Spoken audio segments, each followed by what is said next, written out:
stream is live. Stream is live. That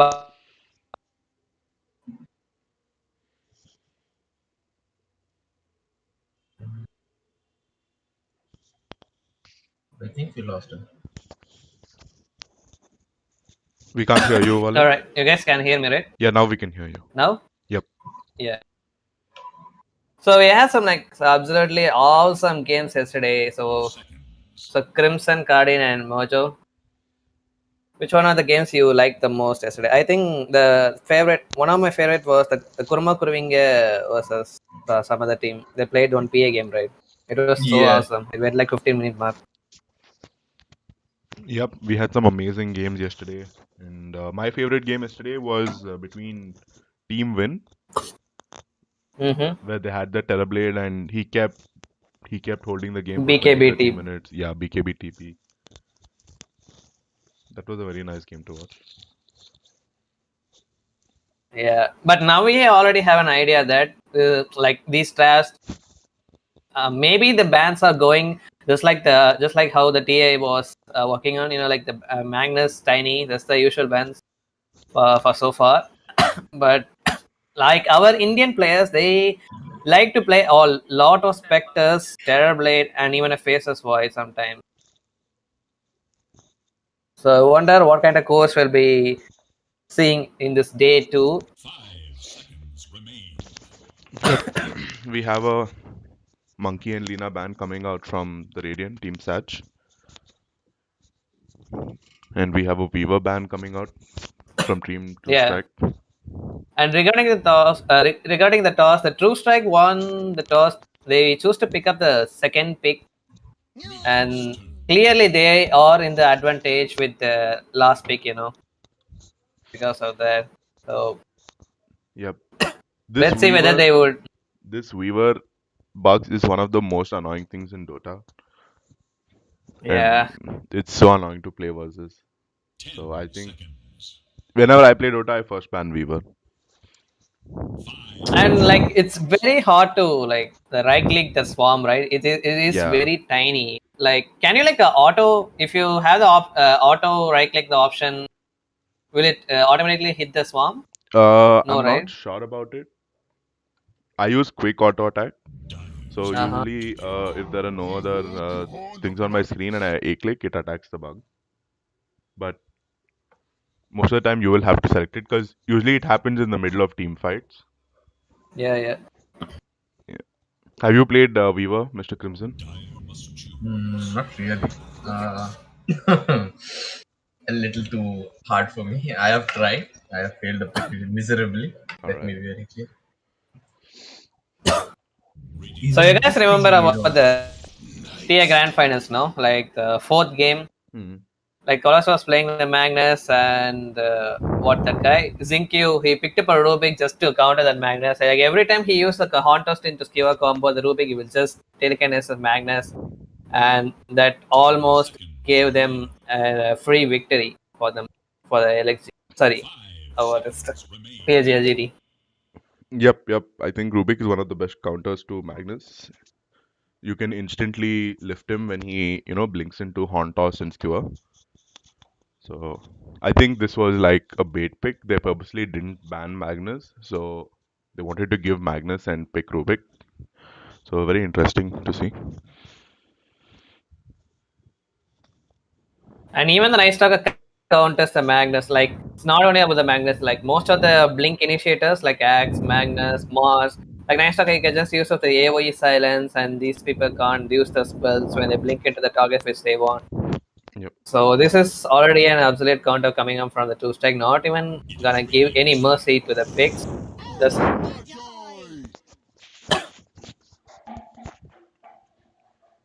a casual buffer once again. So Magnus is also a buffer with the same EMP, and Augur Magi who's gonna. Oh my god, dude! This is an awesome tiny game for the Sag if they can actually try to pick this one. Yep.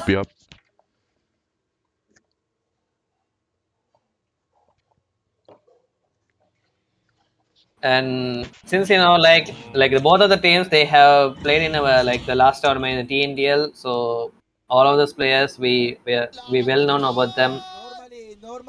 and like each other, like they know all out by themselves. So I think they just banning up a lot of respect bans only. Here, one of the voice spirit Sigma loves to play this hero in the mid, but I wonder if he's gonna play the mid since they already have a master instinct guy as well who used to play a lot of mid. So we'll be seeing some role changes from True Strike, I guess.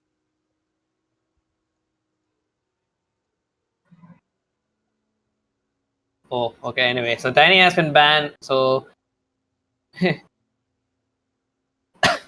you want to pick this hero, you need to pick it very early, or else this hero surely gonna get banned. Just like that, Two Strike not gonna give them a chance with this one, and even the PA's got been banned too. Yeah, the Magnus PA has been a whole combo, very hard to deal with it. EMP into the PA, you can just make a customer skip the Battle Fury, it's like that, or even Deso. Like like Mojo, like yesterday the Kurma Kurving, they had a PA, okay, so they didn't make an echo, sorry, they didn't make a Desolator or even a Battle Fury.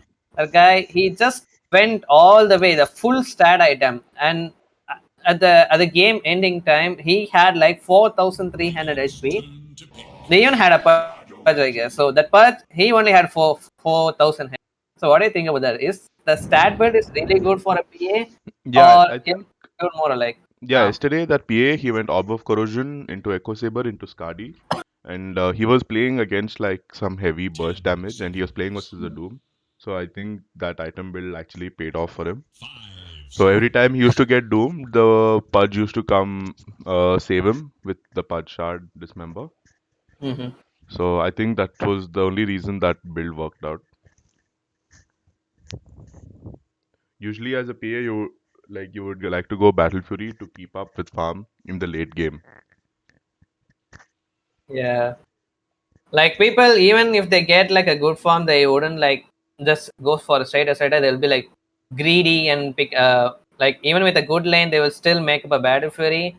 But yesterday, that guy Bathroom Singer, he showed like a wonderful performance with what he had got. Oh, look at the Sag! Are they like? I mean, they lost a lot of result time just like that. Or the Sand King pick, pretty weird.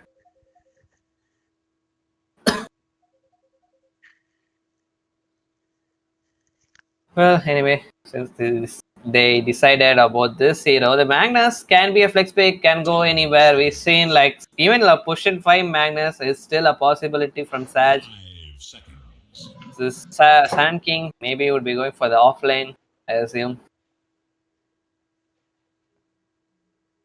Dyer's turn to pick. Sven stands ready. Oh, Sven.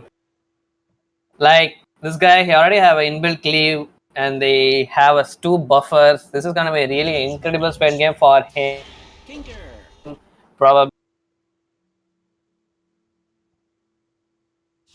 True Strike. Think most probably the Master Instincts hero. So I guess it's probably gonna be playing the mid for this team. So how do you think about what do you think about the Tinker in this patch, bro? Like we've seen the softness and nothing to say. I Play think this Tinker is hero. back. I actually love the new Tinker playstyle. It's so more like it's so much more team fight oriented rather than first I have to farm travels, then I have to farm blink to come online. Now it's not like that. You get levels, you get your blink, and you're online. You're good to go. You can TP to any lane and help out any fight. So I think 10 I like this seconds Tinker pick. remain. Mm-hmm. But And do you think the Sag have like enough disables or like the reach where yeah, they can that's catch the her with thing. this grasshopper? So sometimes picking a Tinker little early is a risk because you can get countered. Mm-hmm. So it'll be interesting to see what Team Sats pick up to counter the Tinker. And in turn, Team Two Strike have the last pick. So whatever Team Sag will pick, I'm sure they 10 already will seconds. have an answer to it. So let's see. Yeah, and like Sag, they even still had like a chance to pick as a Spectre. So as soon as they showed us when. Is that one of the reason they picked up the Tinker just like that? Maybe like they weren't worried about Zeus or like there's a Storm Spirit which is being picked up right now, but instead a Spectre maybe that's why they picked up the Tinker as soon as they reveal their carry. Is that one of the reason? Yep, I think so. I think they want to bait the last pick and then in turn counter Team Sadge's last pick. So it'd be interesting to see what carry they go now. Yeah. Pretty much very interesting. I mean, the Spectre is still there, which could be a Yeah. really nice pick for them against the Sven. See what they're gonna. What's your guess? What's your guess, bro? Okay, they already picked it. They got Oh, it's gonna W. be breaking. Interesting. I don't like it so much, and I do feel the supports of Team True Strike are a bit lacking in damage. Mm-hmm. So I'm very interested to see how this game plays out. Actually, this is one of the heroes which will easily get caught up by the Magnus Q or Ontos combo. Like just like that, he can like easily True. get away from his teammates, and they might as well can kill this guy 2 times just like that. And like, look at the True Strike. They don't instant counter initiation except the this Shadow Demon's disruption, and that's it. They have. Maybe later on the Rubik might try to do the telekinesis thing, save his teammate, but still, it's not that reliable. Yep. I think Team Radiant has the better draft here because they have so much damage. If you think of True Strike's draft, all their heroes need some items to output damage. So, like Sven needs his BKB blink, and Tinker also needs a blink and travels, and even WK needs space. So, and they have two supports which don't do much damage.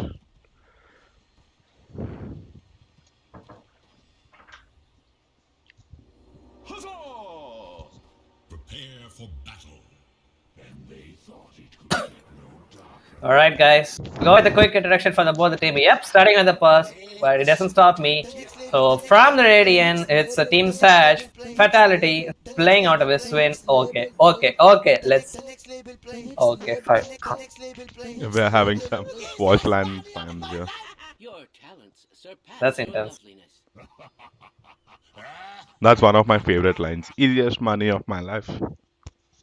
Yep, perfect. I always like Lakan attack normally. Yeah, that is the OG. All right, now I got some time to breathe. So, Fatality is playing onto this when Jerax plus Sada is equal to Polladon, it seems. So, he's playing on a Magnus, Spirit God, playing on a Storm Spirit, GKD, a new member, I guess. I haven't seen him in a while, but he's playing on a Sand King and Saj Dot Sahil playing on an Augur Magic. Coming back to the Diet team, True Strike, Manoel is playing on a Breaking, Master Instinct on a Tinker, Sigma. Usually allowed to play in the mid. I'm not sure, like he now suddenly playing in the position 5, I guess. So he's playing on a Shadow Demon. Kids back in action is playing on a Night Stalker, and finally Pampu playing on a Rubik. Hello, Mr. Crimson. Whose draft do you think do you favor here? What are your thoughts?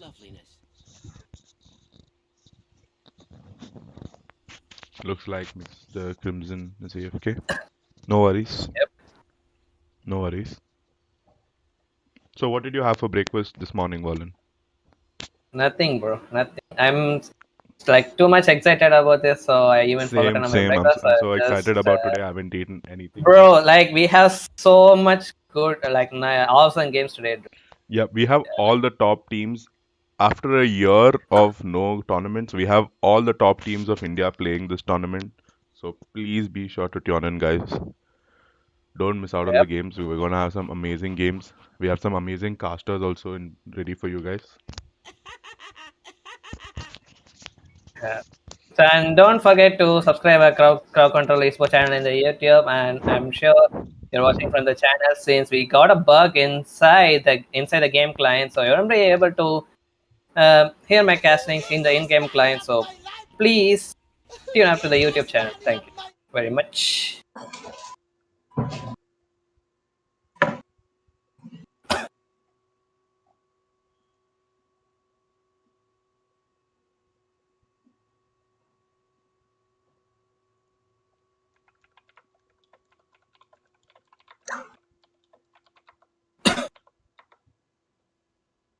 So Mojo, you can see this graph, right?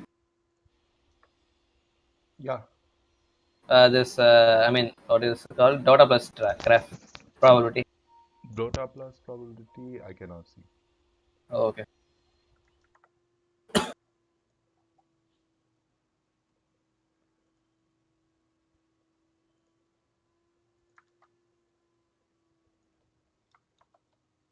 So this Magnus seems like is gonna play what, position 4, I guess. What do you think about the support Magnus in this patch, bro? I don't really like the support Magnus because, as we saw in TI, a core Magnus can offer so much. I think this Horn Toss and Skewer combo is like a next level Pudge hook. It's like a confirmed Pudge hook. You go, you see someone, you press Horn Toss and Skewer, and they're repositioned next to you. So I think it's kind of OP. Another support for you to get those two items like a blink and a shard, it will take you 20-25 minutes plus. So until then, you'll be losing out on the true potential of the hero.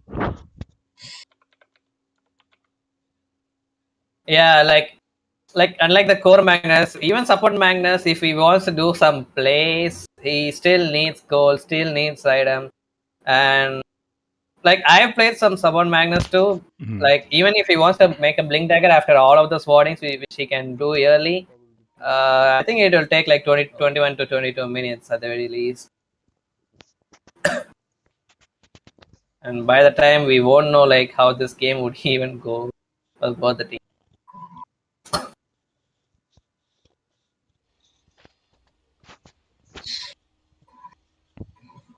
I can see like an excellent wombo combos from the Sage here, Epicenter into Stormhammer into RP into maybe like Agnum Scepter, Electric Vortex.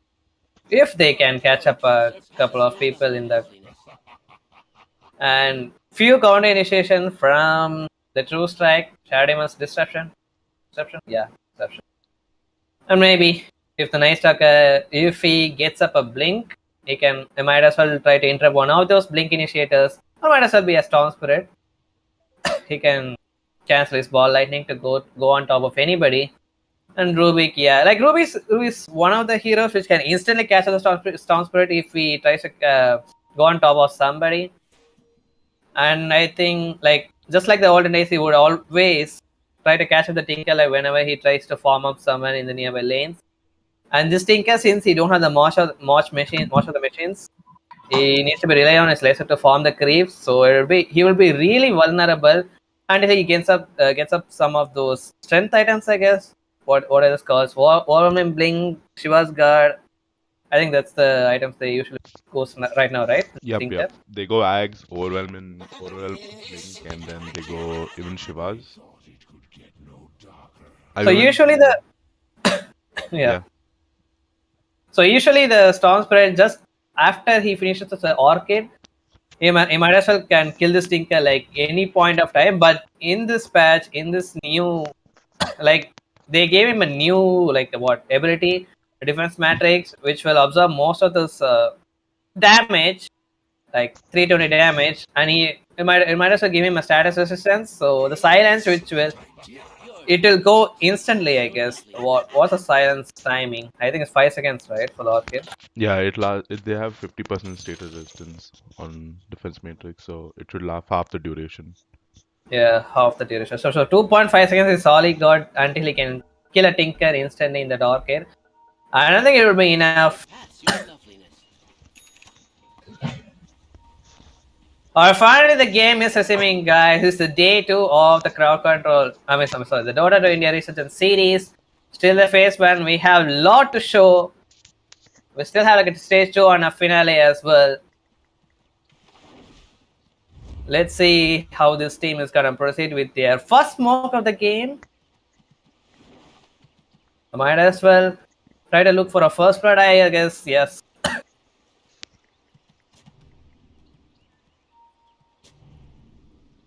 For now, placing up the sentry instead of orbs.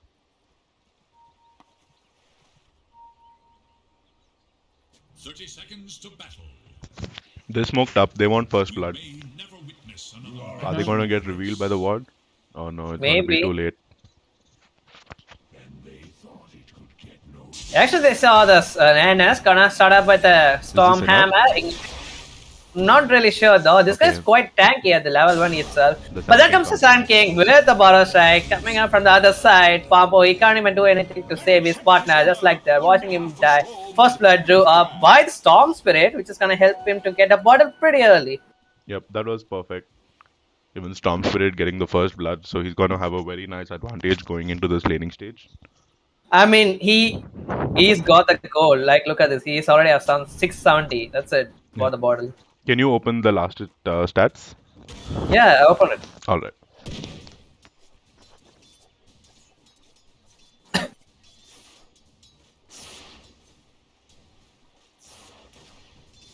So yesterday, like one of spectator, he wanted us to like show the mid lane laning phase just for the first 2 minutes. So just like he requested, I'm gonna do the thing right now. Yep, he must definitely be another mid lane player. Because what happens is offlaner wants to see offlane, carry player wants to see carry. So The next label, please.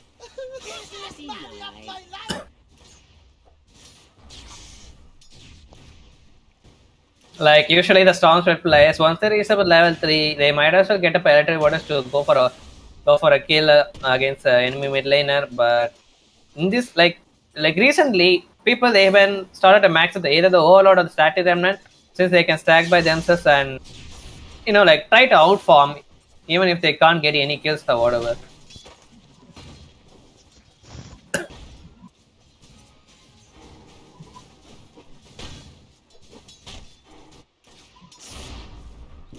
Huzzah! Storm has 7 last hits, meanwhile Tinker has 2 last hits. Interesting. Pretty interesting though. I mean, this guy have a laser. I thought he still could have got a lot with that. But still. Yep. Even I thought Tinker is stronger, at least in the first 2 levels. Nice pull coming out from the ogre here. Will deny 2 creeps.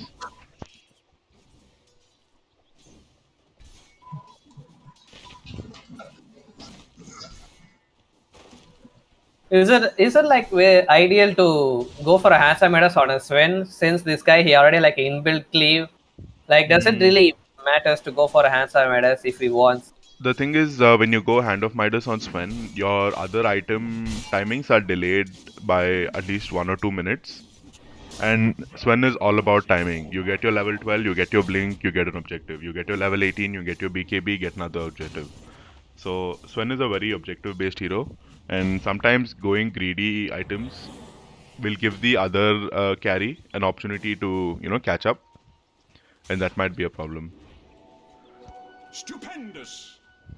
Dire should look to their top tower.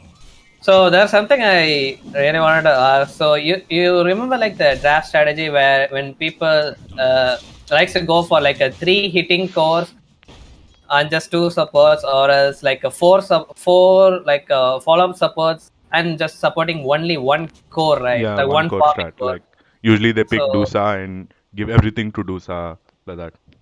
yeah, like which of the stat do you usually love to play with? Usually I like to play very aggressive, run at you DoTA, pick low cooldown, strong lanes, win lanes, like basically the EG playstyle. I'm an EG fan gay, so I really like that kind of playstyle. I'm a mix of EG and SEA DoTA, so it's a combination of aggressiveness and throws. Alright, Pompous here, trying to look for the water rune, but Spirit God wanted to be a little hasty to try to pick up the bounty rune first, but since Pompo he was already there, he only managed to pick up the water rune first, Spirit God.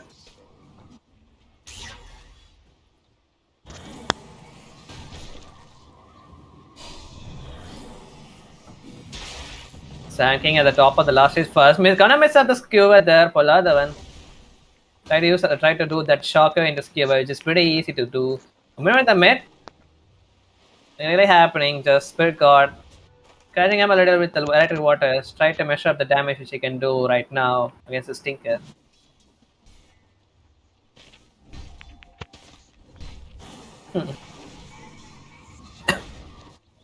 Nothing much you can do for against an augur at this point of time. Since this is a night stalker, it's gonna be nighttime in less than 5 seconds, and you might as well can expect some action from the Dire from now on.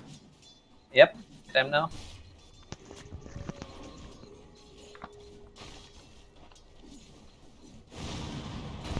Oh, gonna go with the stunner on top of the CGKD. I guess the burst at the very least. Yeah, the disruption if you want to use it though. Mana here, I don't have anything to follow up.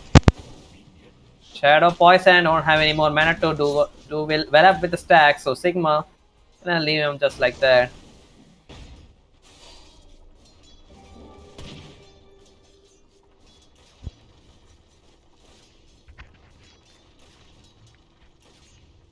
I think like Master Instinct, he kind of settled down right now. Look at this, bro.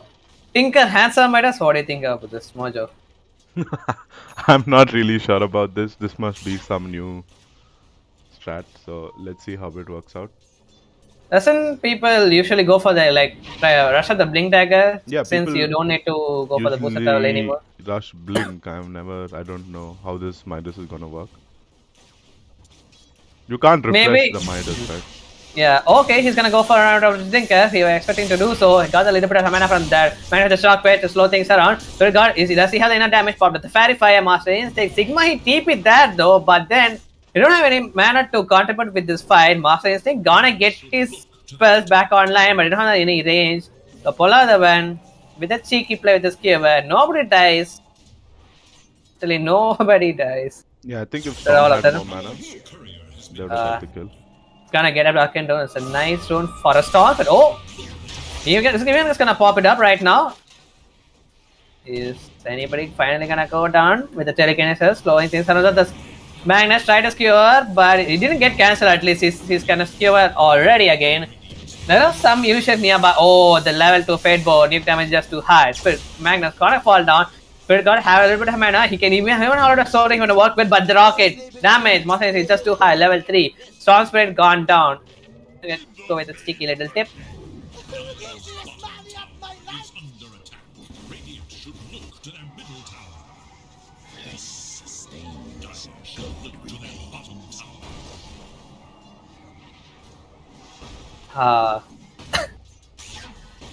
Lol. I mean, I thought for once that he's gonna bottle the raking. Oh yes, he's bottling up, but he just stole the raking creep suddenly. I was like, what? He was sort of like having a little bit of hard time against the CSK in the lane, and then he just lasered some creeps, man.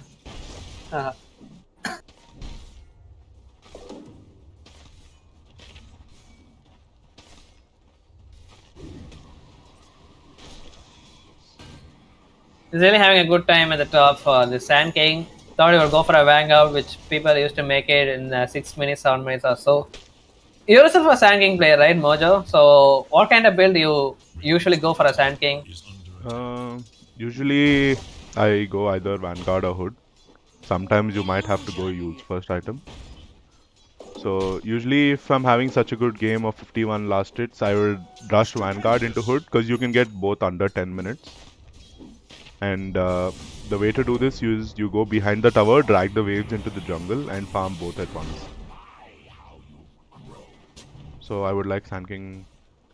I think Sand King is going to have a pretty good game also.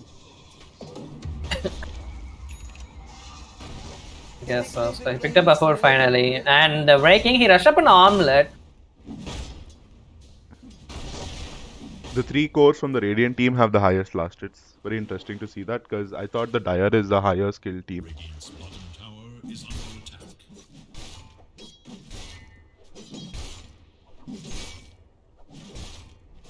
Oh, they're trying to go on top of the Sagar Magi. So they rotation, a little bit of gang. We need to make use of the night time at the very least, though, since it's gonna end in 1 minute. At least got 1 kill. Didn't go for the Night Stalker.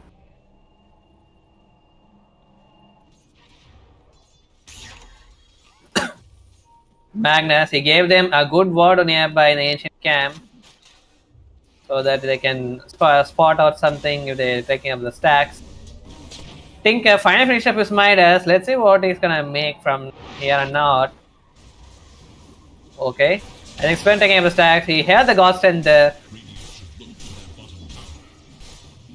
And I'm boosting his form a little bit. A little bit of fine in the jungle, Radiant. Follow the man, gonna get a card up. Let's see how the silence. No, don't have the mana for the ult actually. He has now, right now though. They're gonna use the ult for the Augur Magi. Magnus fall down just to support though. So does Augur Magi. Trying to get a return kill at the very least. Trying to go on top of the Sudo big, but it's not gonna be matter since Sahil goes down as well. Pampu. The ignite time is over.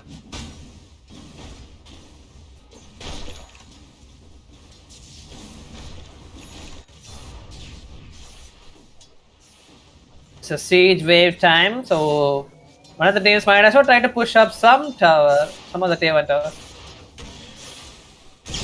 I think it would be really easy against this Tinker. Storm has a regen rune bottled up, so I think he should be good to go. Yeah, I think he's walking towards the top right now. He even queued up for what? Orchid. At the beginning of the rankings, he's even having like a super free form so far. Storm, out of the regen door, going up to the breaking. He does have the second life. If somebody gonna come for a little bit of help here, Sandstorm is gonna skewer out of everybody out there. I don't think this is a nice skewer. Tinker, he's there with a couple of rockets, but breaking, he needs to be pretty careful about this if he wants to do some armlet toggle, but he's gonna go down for sure. Everything a bit dropped down to Pampu. This will be so much damage. Followers gonna get instantly new by the master. It's gonna revamp for a while. So learn on remove. It's not enough those. Compared with the soul name with a little bit of knife. But there comes a nice tracker to show up a little bit of vision with the Doc Ascension. But can they even catch up somebody? Jiggery had the hold. It's gonna be enough either. Sigma had the maxed up shadow poison damage. Made sure to kill up this guy. Spirit God got out of the fight, so they're not gonna lose up any coast. Just the SK.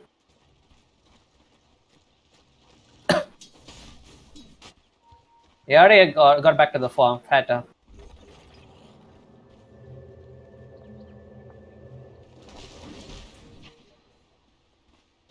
Dire's bottom tower is under attack. Radiant should look to their middle tower.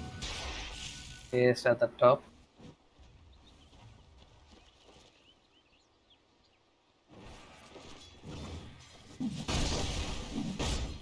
So this guy, this is one of the build, right? I think we've seen BSA picking up this build for the breaking. So Armlet, Desolator, and Accelerate, where you can one-shot any of the squishy supports in the game.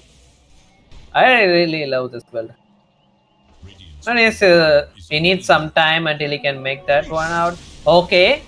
Sag, picking out the tools bottom. See, they ought to kill the breaking ones, which they surely know they have only one life. Gonna pop the ghost and as well. Mono is not the favorite place he needs to be. He's gone down once again. In the tournament, he must do that just for breaking. Yeah, this is some very nice moments coming. Oh, and I think Tinker is gonna die here. He didn't even have any mana though, but we have the RP here. Yeah, Baladan managed to pop it out too. He's gonna stall up the RP, Pampu. But Tinker is dead. This is still a nice pick off from the Sag. Dire have fortified their structures against attack. He has the RP, but don't have any initiating ability for the Pampu. So he needs to be pretty careful while he uses this ability. For sure though.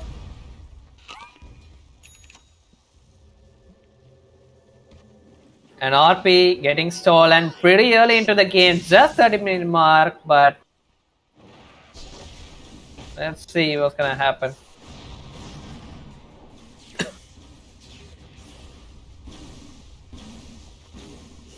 So yeah, I still think, okay, Augur Magi, he went dead at the bottom.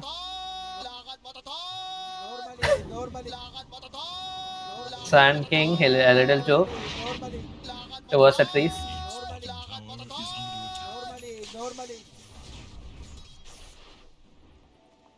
Fata with the voice lines. That's a nice DD at the bottom. Since nobody is nearby, Pampu gonna deny it by picking it up.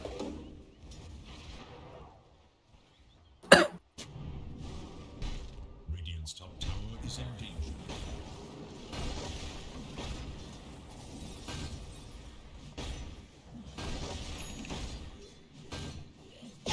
Like it's been 14 minutes, but either of the team have yet to get a tier 1 tower so far. So the game is going pretty slow.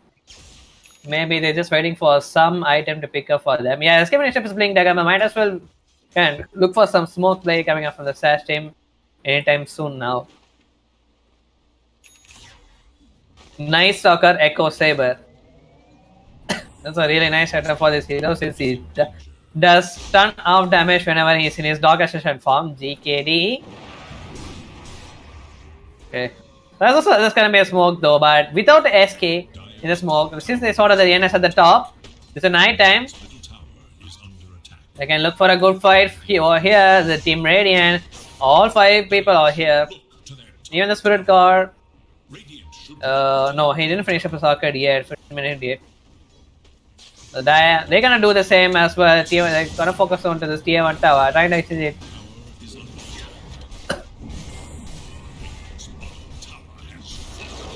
But it seems NS didn't show any interest to go for a fight at the top. It's gonna extend this tier 1 tower.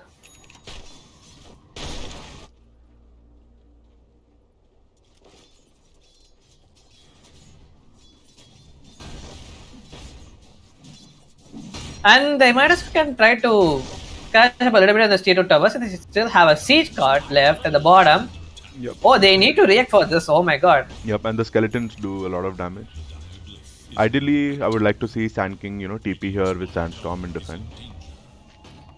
They haven't placed up a sentry already. Maybe they really want to fight this one. Master Agents, they finish up some Blink Dagger. Finally. But I'm not like sad. They picking up the tier 1 tower at the mid. I don't think this would be the right idea to do so. Like once you lose this tier 2 tower, they will be able to take out this outpost. Pretty low already. No TP is here. Finally SK is TPing though. But they're gonna lose this tower. For sure, GKD gonna go up with the missing burrow stack, but that's gonna be the epicenter at the very least. Combo with a nice stolen burrow stack. He's gonna go right out of the start. He's gonna go to the backline though. Here at the Orbit. He's gonna go with the 2-man burrow though. Follow the man. He can't even use URP, but no, he managed to do so. And has got caught up. Those Stormspray already dead. So that's gonna be a 5-man wipe instantly with that play. Pompo, what a stolen burrow strike from him. Like he has the RP. I think he used it as well. But then once again with the stolen burrow strike, he managed to catch up to 2 people in that. So Are they going for the tier 3? tier 3 in the 70-minute mark. Are you kidding me? Still have a breaking, but it's already the mid. 10 were called to battle. Not I mean, they don't have any skills left for the Team Radiant, so they're not even pretty much afraid of like try to take down this tower, I guess. Yeah, but I felt that fight was a bit forced. Team Dire played that well because they had full vision also in the fight because of this orbs. They should have waited for Sven BKB ideally to take this fight.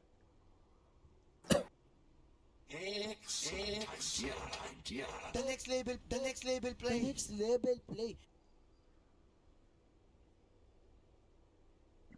Do you think this Tinker Midas paid off? I don't think so.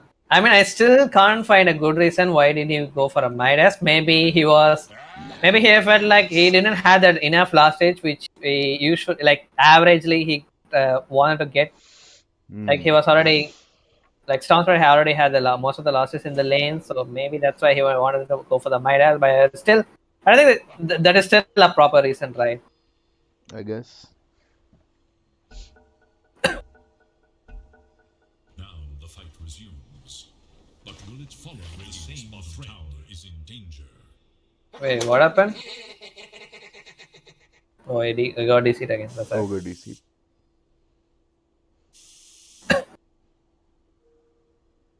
So just like you told earlier, like the Magnus can't really do much without the farm, without the Blink Dagger, without even the Horn Toss. Like look at this guy. He even didn't even max his Emperor to help his teammates, I guess. Since it's a Sven who already had the cleave, okay, maybe whatever. Yep, like this Radiant team is lacking some items. They need a pipe. They need some items on Magnus. Because this Tinker is just sitting back and spamming and doing too much damage. And now the Tinker will get Ags next, and then they'll have problems. Because that damage is just too much. So they have to take better fights. I got disconnected. I got disconnected too. Wow.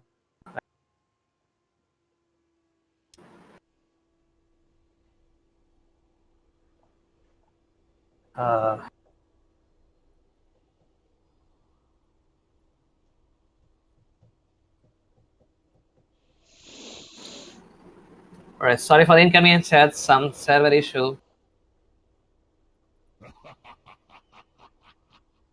And they thought it could get me. Easiest money of my life. Resolution. Little hope for Radiant's middle tower. Radiant's middle tower is no more. Radiant's middle tower is under attack.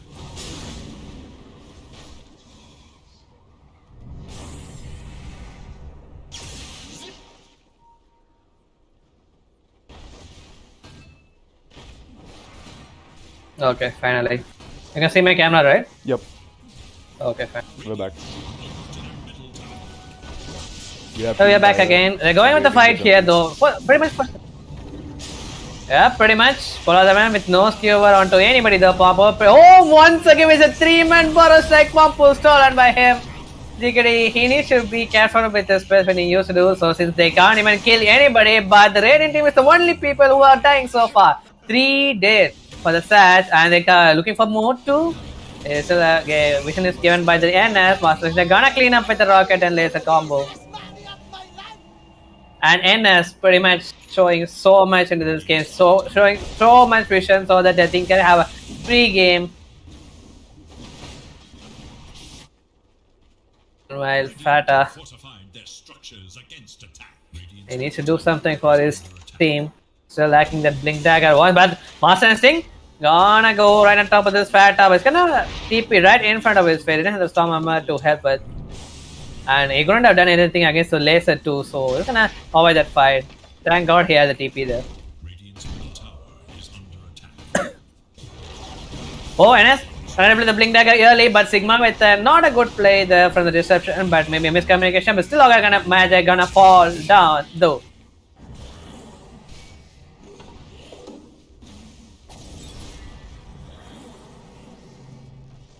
Like Radiant, they need something else. Like they need an extra initiation, I guess. GKD, he's been giving up the Borosek so many times, and it's been like Pompo is taking that misplay with efficiently by stealing it and using it against them. I need to be pretty careful about the spells which he used. Oh, Tinker's followed up the Sauce Bread. Like usually, okay, Tinker might actually come down this time, maybe. Gonna observe where the defense matrix. They're going onto the backline as well. Tinker finally falls down. Sahil gonna get caught up by the rest of the teammates from the Dire, and he's dead as well. Trying to catch the GKD, but trying to do maybe a creep cuts, I guess. No, he's gonna kill a courier. Try to do so. The But he can't be able to do so as well. Oh, so all an epicenter, I guess. I might die though. Yeah, that comes an NS to clean up. Normally. Your talents, you're loving it. Sven have 3k gold. I don't think like he's going for a blink dagger this time around. Maybe he's looking forward for some other good item. What would be a good he item? needs to go other than BKB. Oh, He can't play this game without BKB. And I think if he gets BKB in one good fight, they can still make a comeback. They can get roast after that. So Oh. BKB will be. Oh, they got the Tinker again. Tinker. Yeah, just now he TP. Like just now he's gonna get caught up the storm. Have a blink as we cancel. He's gonna use his pop as well. He's dead for the 2 times in a row, just like that. He's just no respawn. He's gonna get it there for sure. And Oh, no, Manoyal, that he's damage. there.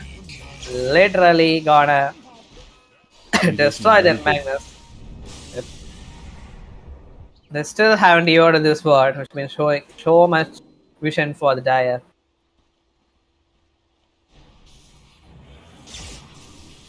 That's gonna slow down the game a little bit for the Radiant, so let's see. Sven. He finished up some item, I guess. Let's see Korea. Oh, it's gonna be the big because I guess it. Yep.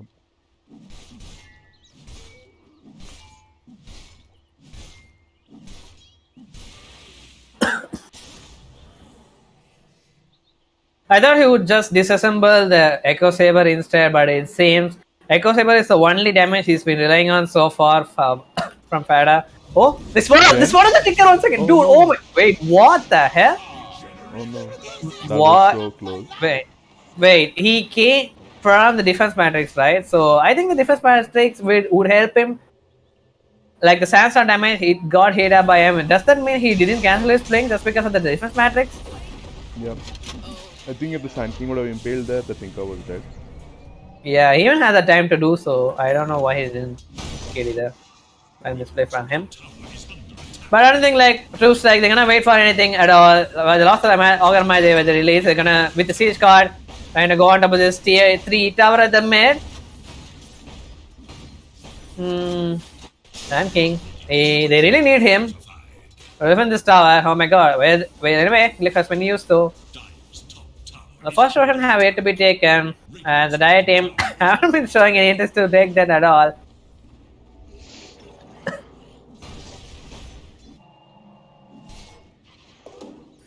Radiant should smoke and go now. Oh, actually, one of the Sven here. Yeah, the BKB want to use it. He's gonna TP just like the right hand of his face. Tinker had nothing to cancel out that one out. Teammates weren't there in time. Fata has been quite lucky so far in this game. So finally, the item you've been asking so far, GK finished up his fight. So finally managed to go for maybe a good play, I guess, for the set. Yep, they're smoked up. They know the roach is going down. Can it up to? Can they make it in time though? The damage is too high. Roshan falling up quickly, very low. Is there anybody who can make a reset in time? SK hesitating a little bit, but there it goes. Oh, he's still gonna go though. Popped up his epicenter for nothing. GKD try to go for a short blink out of the Dark Ascension out of the only Augur Magic gonna get caught up into this mess. So they need to do a better play than this. They even wasted the epicenter. Surely, 2 strike. They're gonna go for the tier 3 tower in the mid. Follow the one. He needs his blink dagger. 200 gold away from the finishing this one. But Manoel, he's not gonna wait for anything. Hey, the Desolator. AZ. So much armor reduction there. NS not gonna wait for anything. Hey, they're gonna go straight out of this. Okay, they sentry out there. Skewer, but on what? This is the silence. The morning time, laser damage is too high. Manoel gonna take with this range X first. Without the SK, they can't defend onto anything, I guess. So Manoel saying super strong. He says, I got 3 lives. Do something about this. Saj has been pretty much waiting, doing something like a follow the event. He saw something, I guess, to finish the blink dagger. The guy has the RP as well. Alright. Sven, got caught up with this man. Has a BKB. Fata. He needs to do something. See, he got caught up with the disruption. On the backline. 2-1 RP. All got clear out of this mess. But Sven, he is already dead. He couldn't even pop his everything. But it's gonna be wasted. Those of the score, stolen skewer. He's got caught up everybody there. 4-man dead, 5-man dead. Bought back by the Sahil, but he's gonna get caught up probably though. GKD finally got Respawn coming back to the fight. He has the pipe, but to use it though, but it's gonna get detected. Instantly there. Stormspirit coming back to the fight with the buyback as well. Finally caught on this NS, he's dead, but Manael still has the 3 lives. 1 life he's gone. Okay, he's got only 1 more life here.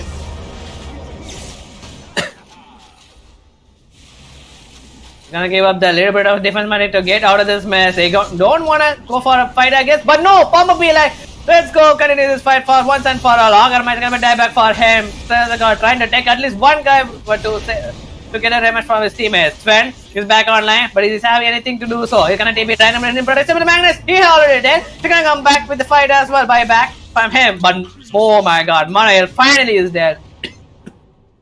2 buybacks from the 2 strike, like this 2 support here, the blink dagger 2. Rubik wanna do something about this though. Gonna get disrupted. Sigma here, the ulti for to use it though. Yes, he's gonna use it as well. Oh my god, is it gonna be? He still have a big one to use it though. Fata, swear to god, that comes with the save. Sigma, he's gonna go for the save! But the Sven, the damage is too high. Fata, he's dead. But the Kansas team can on top of the pump with there. Master instinct to the defense matrix of chaos. The laser damage is too high. For him. What the hell? So, Boros Strike is gonna get wasted, not gonna connect with the Pampu. He's gonna store it as a 4-man dead. SK needs to do something to hold on until the Sven come back in the less than 30 seconds. It's gonna be like, shit, back in action. SK as well is gonna be dieback for him. Obviously, not the dieback, sorry, it's the buyback. Never mind, I didn't see that. But I need to check out the buybacks as I'm getting a little confused about this fight. Yeah. This has been so many buybacks. Definitely an overextension. Yeah. Thought that maybe if the Sven just went to farm, get one more item to defend high ground. Finally, Shivasgard from the Tink. I don't think he can't even die anymore with this next item.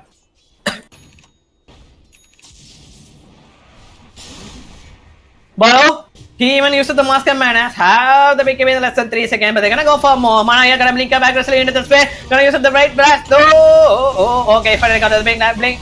BKB using the Stormhammer to slow things around. Gonna get back though, but Master is gonna wait for nothing. Gonna go into the phone. I guess they need to do something about this. I mean, he's gonna try to get submission with the Shiva's card. AoE effect, but he couldn't get it to do so. Sven faces this BKB, faces this Ghost. I don't think they can do anything about this defense at the bottom match, but Mana here taking up this Rax. They're gonna go for a 5-man smoke. They need a little bit of good position. DKD, I think RP is back as well for the Polar one. Yes, we can see him very clearly. Yes, DKD, bringing a smoke, going with the 2-man burst next off here, gonna go for the more brilliant RP coming up to the Polar finally, gonna kill up the 2 people, Ernest and the Rubik. This is the most important kill for them. Asperger. With the triple kill, Mossende gonna try to clean up the Auger by the release. Sven is dead in the fight as well. They bought back, come back to the fight as well. GKD with the burst trying to extend his life up a little bit. But Manaya tried to. Oh man, look at this playing. That's so far. But Manaya, they still have one more light. This first light gotta go for sure. He used to blink now. Aggressively can't get out of this mess anymore. But Tinker, he's there. Uses the strong hammer. Spirit God with his electric water which he still doesn't have for another 5 seconds. Manaya don't have any more mana. He needs to get back a little bit. Manaya got his blink dagger so he can surely get away. But Jiggy, he wants more, I guess. Never mind, he doesn't want more.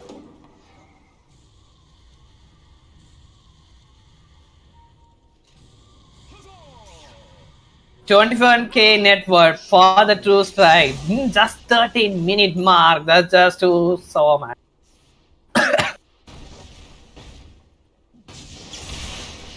Oh, that's one of the mana. I'm not sure what he's even doing in the mid. We don't have any more. Yes, the second life. He's gonna come back in the less than 10 seconds. Is he gonna be the Nika? He's gonna go for some on-man toggle? Never mind. He's just gonna be the money. He couldn't manage to do so. Gonna give them more time. He's gonna try to go for a burst at the top, but they don't have any follow-up. So Sash is gonna let the Tinker go.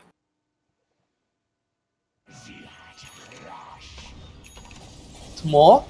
Solo smoke though from the Sigma. I mean, he have like a lot of smoke, so why not? I think he's just gonna try to go for a sneaky watch near the ancient camp.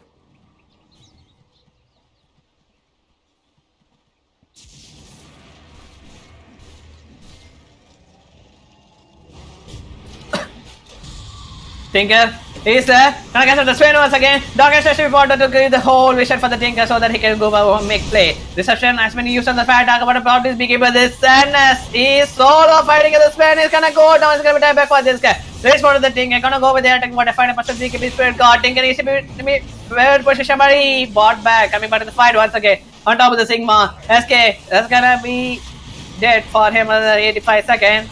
Oh my god, Sigma can be saved by this guy. Spirit God, he is dead as well as 75 seconds. That's no buyback for him.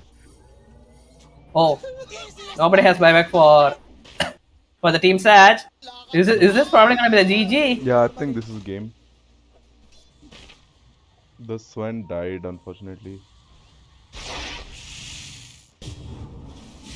Oh, Rubik, not gonna miss anybody. Not even the Magnus either. Even that's gonna be buyback for him. RP, not gonna be helpful either for him. He's gonna even be able to use it. But I finish up by the NS. They don't want to extend this match actually. Like they wanna go for the full mega.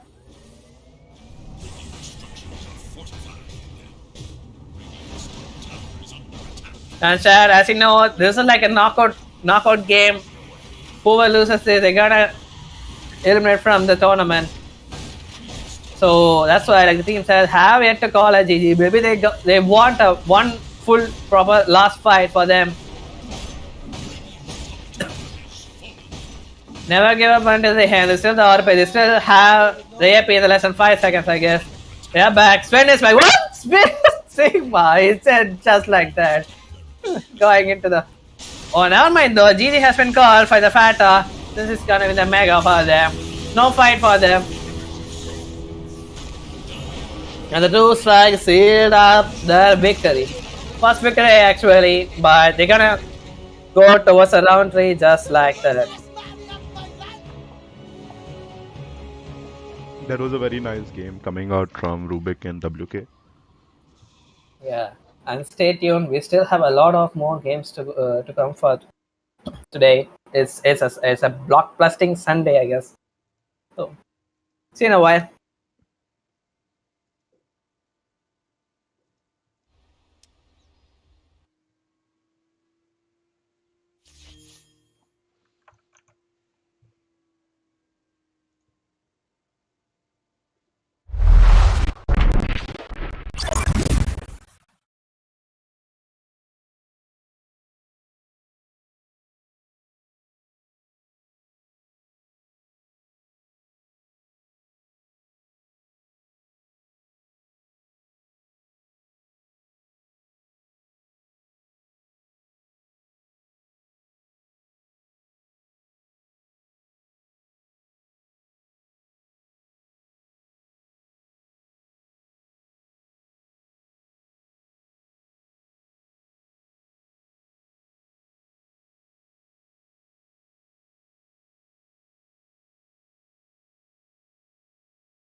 Sure. Are we off stream?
Mojo, you are ready to go.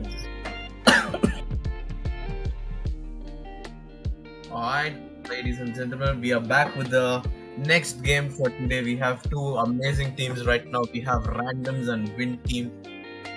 So, with me, I have Mr. Verlin, our caster of the DoTA Hello. series. Here's the man himself. So, Mr. Verlin, what's your thought on these two teams right here?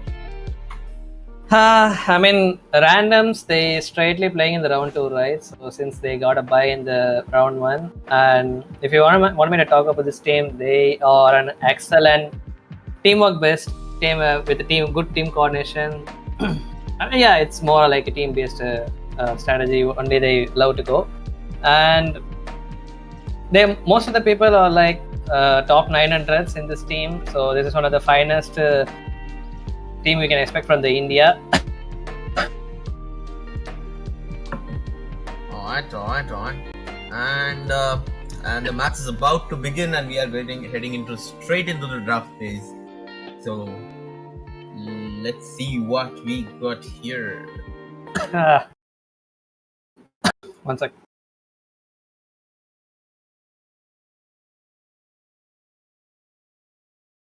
I think I'm happy that my camera controls are okay.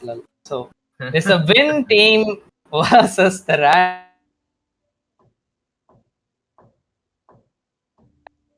Well.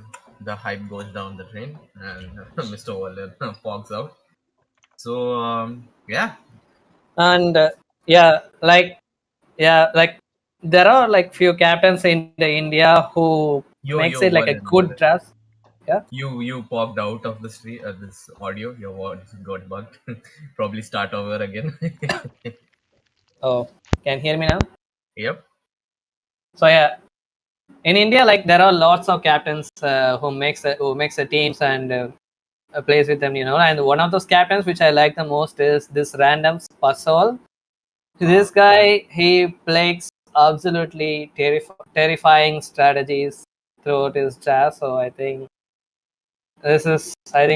we'll see one of this best of the drafts, I guess. Since it's a knockout stage, we're not gonna waste any time like experimenting new drafts, new strategies. It's gonna go straight out to it and finish up their opponents. That's the thing they would be trying to show to us, I guess. Yeah. So, yep. And we have Win Team on the Radiant and Randoms on the Dire, just so people can know. And what do you think about the ban so far? What are your thoughts there? So as soon as you see a Tide Hunter ban, you can always say it's gonna be either like a AOE, like a blink initiating AOE hero, like with the ability, like what the Tide Hunter itself are one, and you can expect a Magnus, which been already banned, or like a Mars, and what else is there? Okay, that's a lots of heroes out there, like with the blink initiating abilities. So, and that's why you don't want to deal with the Tide Hunter that was like a damage threshold. Wake up once it gets repelled, so you can easily pop up with Ravage and turn the whole fight around just like that. See, I just been telling you about this. Like, so they were clearly had an idea about this Mars, and of course, talk about the follow up that terrorize. You can feel the opponents inside the arena. I think they actually did this combo in the first game as well. Win team. Yeah. Exactly. Against Team Spirit.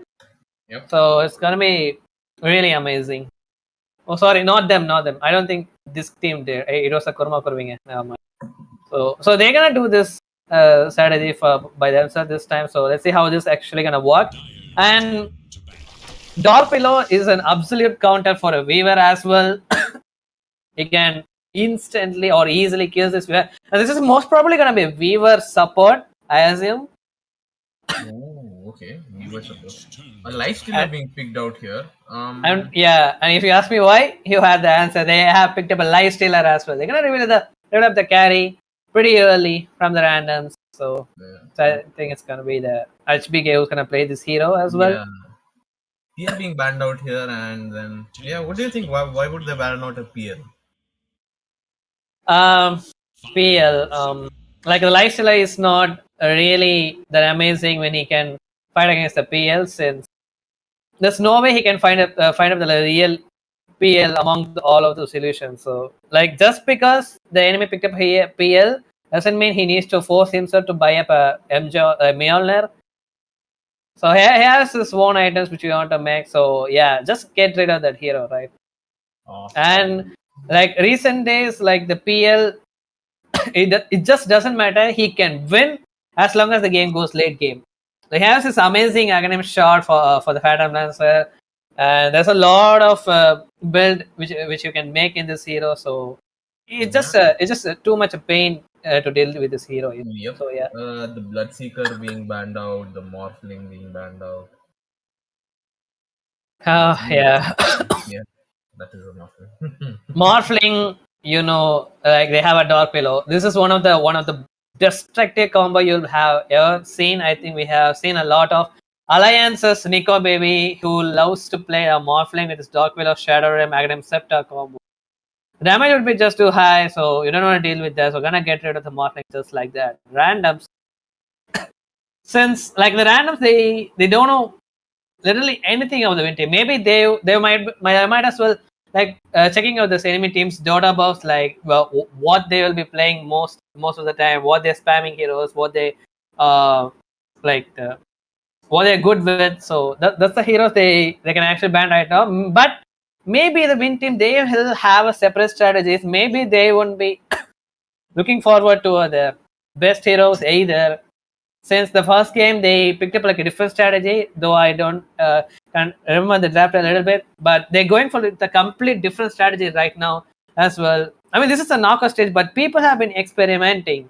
So yeah. What do you think will the final ban be? Like, yeah. Final ban. I don't know. Maybe just another core, I guess. No. Okay. Maybe a mid. Oh yes, another core as a Slaughter. Okay. So in this situation, what do you think the Radiant and Dire should pick up to make their comms viable? I mean, if you ask me about the Radiant, they already started with a beautiful combo, and you can just like develop it through another combo as well if they want. But there's one more problem is that you can't just like totally rely on the combos alone. Like you need to go for like a solo pick of heroes, like something like this Lion, of course. He has like a high nuke damage, and he has a pre-hex ability to himself, and the Finger of Death would just do so much. And this is one of the hero which can easily gank up the lifestyle and the smoke play, since lifestyle has the inbuilt BKB ability. If this guy have a blink dagger and he can just instantly hex this lifestyle, it would be really pretty useful for them to contain this hero in pretty much before he scale into the late game. Oh, a Wind Ranger being picked here and with the Sand King. So yeah, as for the Wind Ranger randoms, like it's one of the favorite pick for the Mkins. He loves to play this hero in the mid. It doesn't matter whatever he's facing against in the mid, it just loves this hero. And I think he loves to play the Lina as well. So one of the heroes, and he chose to go for a Wind Ranger in this game. So we'll see about that, what else I can think about. And like so far, if you ask me the Wind Ranger, whether it's good against this Dire lineup, I don't really think so. Since he can't focus fire the Dark Color when he's in the Shadow Realm form, and he can always use his curse count to slow things for the Wind Ranger. And Mars, he has the Bulwark, damage reduction, anywhere front line, side reduction, everything is there for him. And like he can just get away. Like he can just use his Arena of Blood, like for safety purpose. He don't want to deal with the focus fire. He can do that too. And Lion, only if he gets caught up by the shackle shot, Lion would be in a trouble. But as long as that, he can just if he's in range, he can simply hex the Wind Ranger. He can get away from that easily as well. But now Ursa. So Ursa, what they can do? I think Ursa is so in the olden days, people used to say Ursa is a brilliant counter for the lifestealer, and right now, and in the middle days, like in like a 3 to 4 patches behind, Ursa, people love to make a bad fury on this hero, since it usually used to be like a fighting type of one, but after the Battle Fury, it can even start to scale in the late game as well. But now the Ursa players, they once again back to like this is started by like a Morbid Moss, Blink Dagger, once again going for like the 8 minutes, 9 minute mark, like a first Roshan, they can instantly kill up the Roshan easily with this hero. So I think they are back to the olden days again. Yep, absolutely. So yeah, the next set of bans, Puck being banned here. Okay. Snapfire and Puck. Okay. Very interesting bans, I must say. And Inu being Yeah, banned out. Uh, I would have loved like another Invoker gameplay, but okay. yep, absolutely. And let's see the final ban from the side of Win Team. Gonna be interesting to see how these two teams play it out because it's looking quite an interesting match. Both teams have very interesting comps, quite different from what we have been seeing in the last yesterday. Mm-hmm. Like yesterday, we only saw the Win team. No, like it's a random first game of the day Yeah. in this tournament. So Yep. we won't know. And randoms, they had kind of changed one guy in the roster. They have like a new support player, Skull Sader, into the team. I think we don't have Pasho in this game, who used to be their offlaner. So okay. Yep. A Bane being banned out here. Interesting. Okay. Not really much people. Let's see how this thing goes. Like I'm so much excited. There's a lot, like very amazing games today. So Yeah. if I get a chance, like I will just cast every single games tonight. It's like I seriously, think but let's see. So much I excited. know the crowd will love it. I'm not so sure about your throat. I don't. I'm not sure about my throat either. It's so fucked up. Yep. Anyway, so randoms taking their time, their extra overhead time, the reserve time they have because they saved it for the last pick, trying to. Yeah, they banned up a do couple, this. they banned up a couple of heroes like a Bane's, Snapfire, Slather from the Win team, and whereas the randoms, the Slot Pakino has been banned from them. So they still waiting for which hero? Maybe a potential kiting hero, a support maybe. Okay, or like an Ember Spirit. So this Wind Ranger. Wait, what? So who's gonna be the pushing Uh, fight here? Ember. And Ember can't play the push. I mean, No, Ember no. probably gonna be the mid for them since Sand King can play. no. Choose your hero. Like I told you earlier, this we were surely gonna be support, but I don't know if it's gonna be 4 or 5. So Wind Ranger and like randoms like went for quite a greedy stuff. Yep. And oh my god, so Win team, they have picked up an absolute terrifying Riser, man. Like this hero is very good against this against the stat versus the random. So yeah, I can see the players which they picked the heroes already. So it's gonna be Weaver support after all, and the Wind Ranger support too. So which means they have only one right click damage dealer. And guess what? Win team, they have a Razor. This guy, Seconds. as long as he completely shuts down the life stealer, it's probably gonna be the game for sure. Sure. But I hope like the MKs he can do some trick, like like kill this race or like force through the team fights. Whether let's see whether they can redo all of those stuff. So like from the last like till the last tournaments, like TPK he used to play in the play the supports, and I guess but in this tournaments randoms they're gonna let this guy play in the offlane. Let's see how is he gonna show us some good performance. Some serious arcanas being pulled out of both the sides. From both the sides. Sure. The Wind Ranger, my dude. Yikes. Hmm.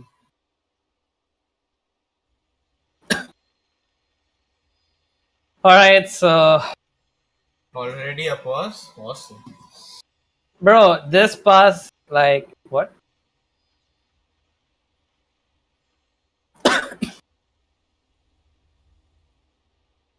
One player is making discard agar. What the heck? The next label play. The next label. So I go with a quick introduction for the both the teams. At the by the Radiant side, chat. You already know this team. We've seen them. Their wonderful play in yesterday. So it's a win team. Haran Works playing on his Razor. Probably gonna be mid. Dark Poison is playing on his Mars.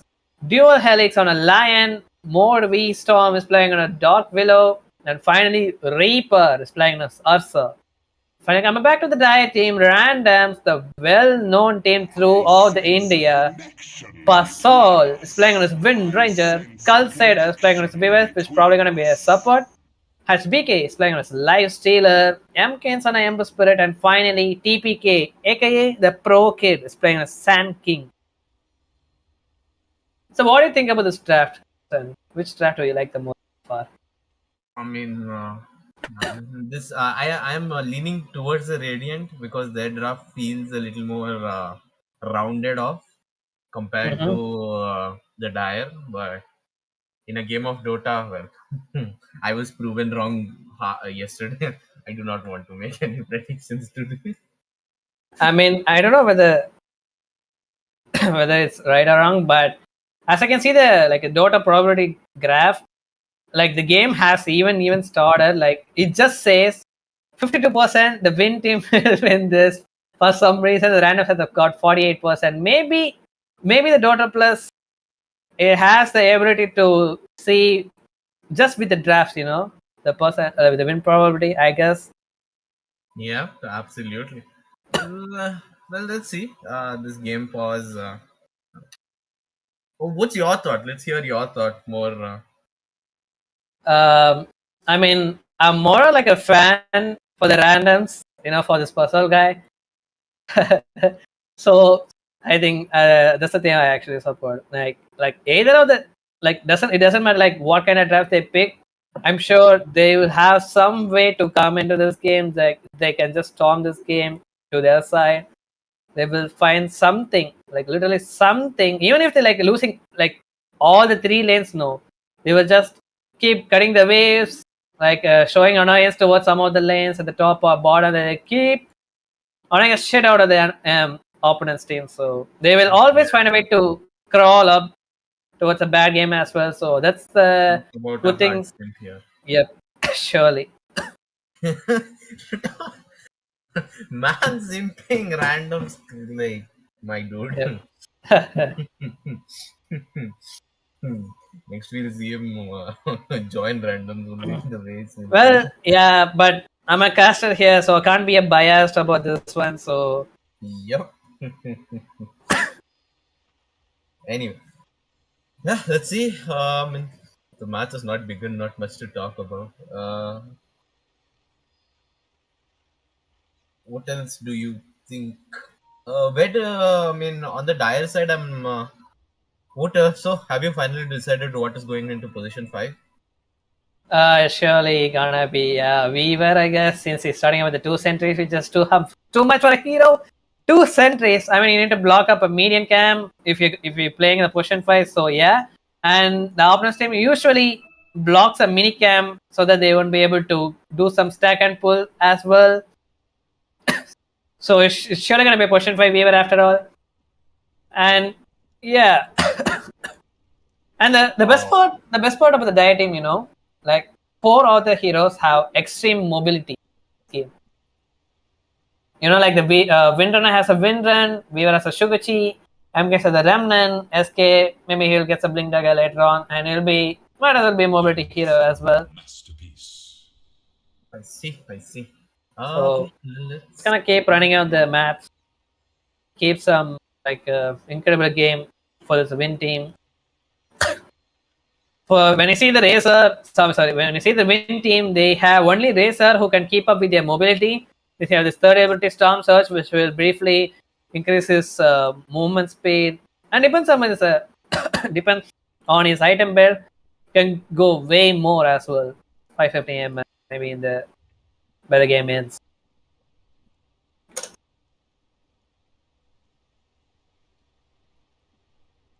The master is here. So I'm pretty much like very eager about the Ursa's build in this game. Whether he, since you can pretty much already say see that they don't have any late game potential. The Ursa can make one for them if he's gonna go for a Battle Fury. But the recent past, people only wants to make him play with like a fighting hero, I guess, with the Diffuser Blade. Diffuser Blade or Blink Dagger, so they want to go for early fights. And even the Racer is also a fighting kind of a hero as well. So, pretty much, Win Team, they're gonna show us a wonderful performance, I assume, with the early aggression.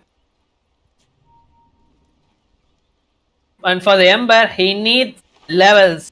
For every spirit heroes, they needs levels. That's all the thing he needs to do. So it's gonna take some time as well for the Dia to come back online with this fight. It's Wind Ranger into the Sand King. It's a nice combat as long as he can connect the Shaker Shot in the trees with the SK. So let's see. Radiant. No fancy plays I'm seeing here.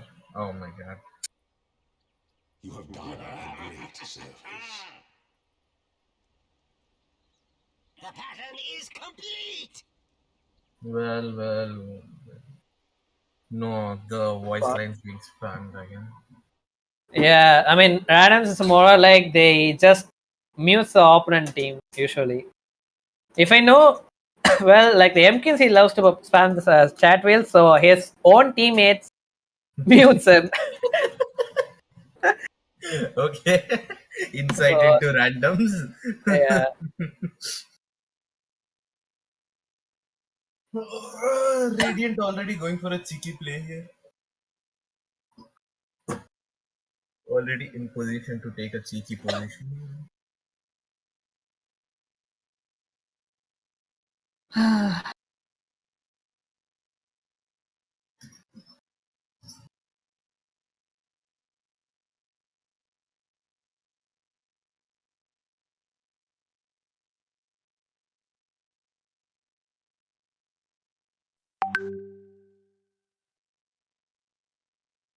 See, it's already spamming some.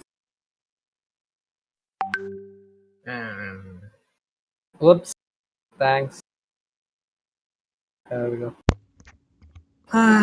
Okay, finally, guys, finally. I'm super hungry. I need to go for my lunch. I hope the game ends with no any other extra passes, so that it will be pretty interesting. yeah, I'd hope that this doesn't become a 50-minute match like last time. Ooh, Lifestealer. Not sure what Lifestealer is up to, but Now, like the carry players, they don't have nothing to do so with runes, so they would usually hug their T1 tower during this time. So that's what he's trying to do as well. Okay. That raid 2 for 2. No fights, no conflicts, just peace, just white flag. Just gonna pick up all of those runes. Team sub 2 runes. Starting with the static links, just like that. Razor. Like some Razor play, they would go for a plasma field to secure the range creep, but when you're facing an Ember Spirit, he's surely gonna go for a level 1 Flame God since he wants to do the same thing. He wants to secure the range creep. Like he would force his body to just go right on top of the Razor to do this. See, he's doing the thing.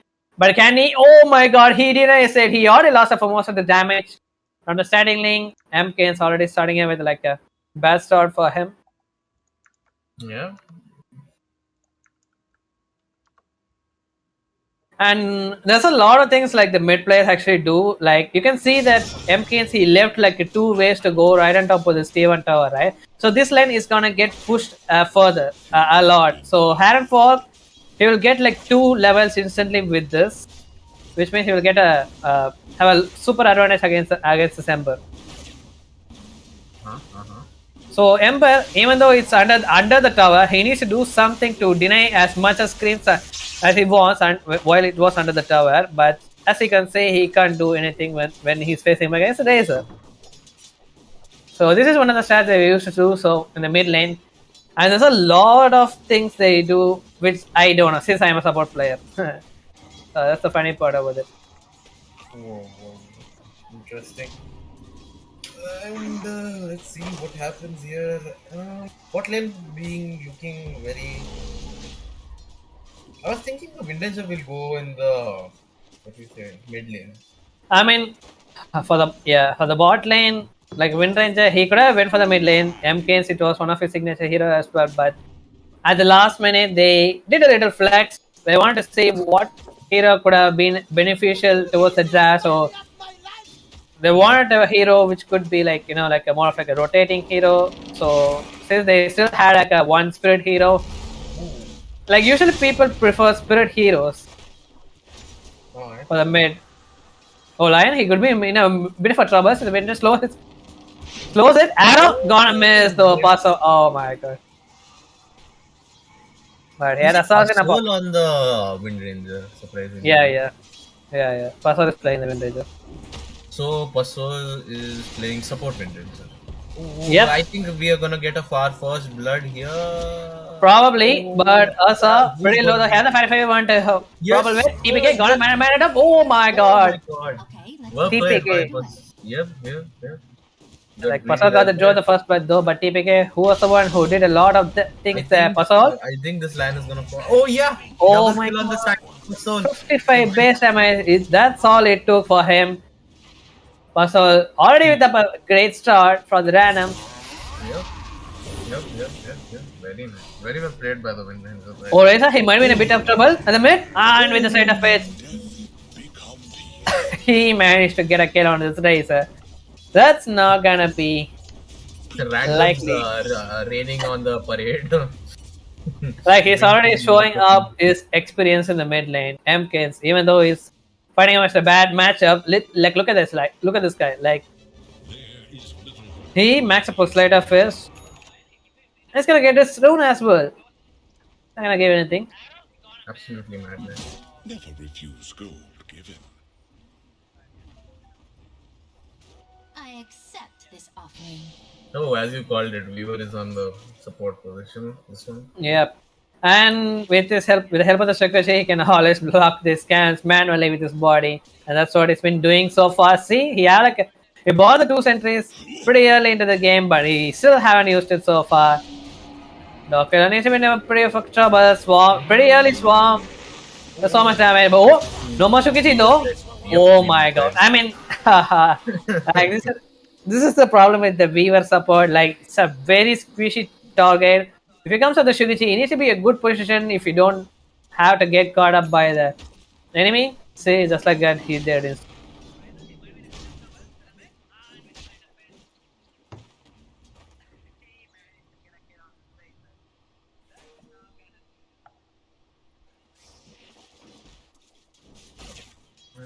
Mid lane becoming a little hard for the Razor after that death. Yeah, like since Ember, he wanted to go for the he instantly used to 3 other remnants just like that. MKs, he's got everything he takes. Instantly gonna kill the Razor out there. Bottom. Oh! Will Pasol fall? Sand King. Might go down, I guess. Oh. No. Oh, it seems he stays onto the Moss and may should get a kill on this guy as well. It is showing so much aggression into this game. Randoms. Look at this big game, man. I mean, he was supposed to farm, but Razor, not even level 6. But he's already gonna go for a rotation at the top. HBK gonna boost up his movements with the raid. But it's gonna be enough for him though. Hard work, made sure with the maxed up static link. Gonna kill this Lifestealer pretty early on in this game. That's a good rotation from him. Since it's pretty much washed up by the Ember at the mid. He needs to get a boost up his farm a little bit. So he had a little bit of rotation. Yeah. I mean, this is a free mid for Ember. Free farm, I must say. Is under attack. Completely. The bot lane looking to take fights. Constantly picking fights here. Yeah, I mean, Like it's an Ursa, right? So he could have done any. Oh, he didn't have the okay. Hex. Oh, he didn't have the mana for the Hex. Oh, sad. But Dr. also was there with the TP. Maybe they still don't know about this. Lion has a does, but they still want to go for right on top of the or it could be a miscommunication, I guess. Like Yep. two of them went for like two different targets. So TPK with a nice first second to the trees. He's gonna be just fine. Has a holding to TP back to a 60 whatever if you want to, but he's gonna wait until he can cut some of his trees. Since they don't want to waste his TP there. Since he's already in a fine position right now. Yep, absolutely. Kasual also taking a risk staying there at low health. He might get ganked, but yeah. Team being oblivious, not taking a fight. Look at this Ember with the face put, and he already wants to go for a BKB. I don't think this is the MK we know of. He loves to go for like a different flashy type of build, but he wants to go for a straight BKB to make sure for his team to win this game or what? I don't know. Dog poison. He'll be pretty careful, but considering he wants to go for more, I guess. No, he can't find the mask anymore. Oh, look at this! MK is diving under the tier 2 tower. What a guy is this? Oh my god. What a madman. Absolutely madman. Check out the Like, bot. yeah, it was supposed to be this guy, like the Razer who's supposed to like die till like the tier 3 tower, but it's the Ember who's doing like is countering the counter hero. On the top, Dog Poison once again gonna get died onto the tower. Infesting right on the creeps is gonna get slowed down by the Bramble Mace, but Mars still gonna get dead by the splash up damage for the Infest. HBK walking up with the Salt. So he's not gonna die for sure to the tower. Like this Dark Pillar guy, he showed up a brilliant Phoenix performance in his first game, but he's been having a hard time against this Lifestealer. They're gonna dive under this tower once again. Dark Pillar don't have any more Shadow Ram anymore, but needs to be pretty careful since the curse point has been used. Swamp to slow things around. Dark Pillar pretty low though, but oh my god, he didn't apply the last minute mark. He got it. Dark Poison, what a player this guy, man. At the last second, he killed up one creep, he got the XP, he picked up the Arena of Blood, instantly used up to kill that Lifestealer. Oh, M-Kids? Oh my god. Razor, he's having a hell of a hard time in this game. He still have a DD2 under the effect. Yep. I mean, this Ember is looking fine right here. Yep, and he wants to eat other lanes too. For some potential pickup.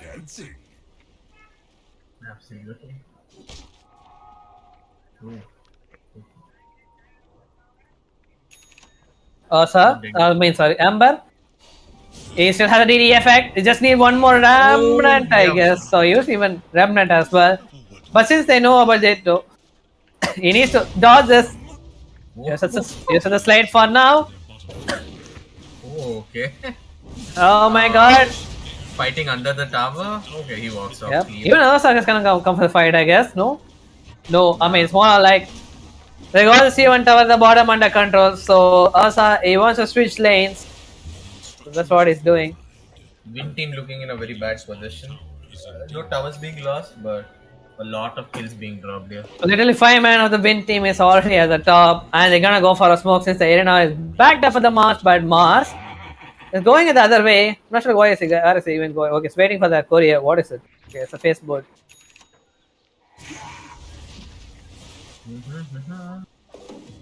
Ember level 10, the 10-minute mark, looking like an absolute beast into this game.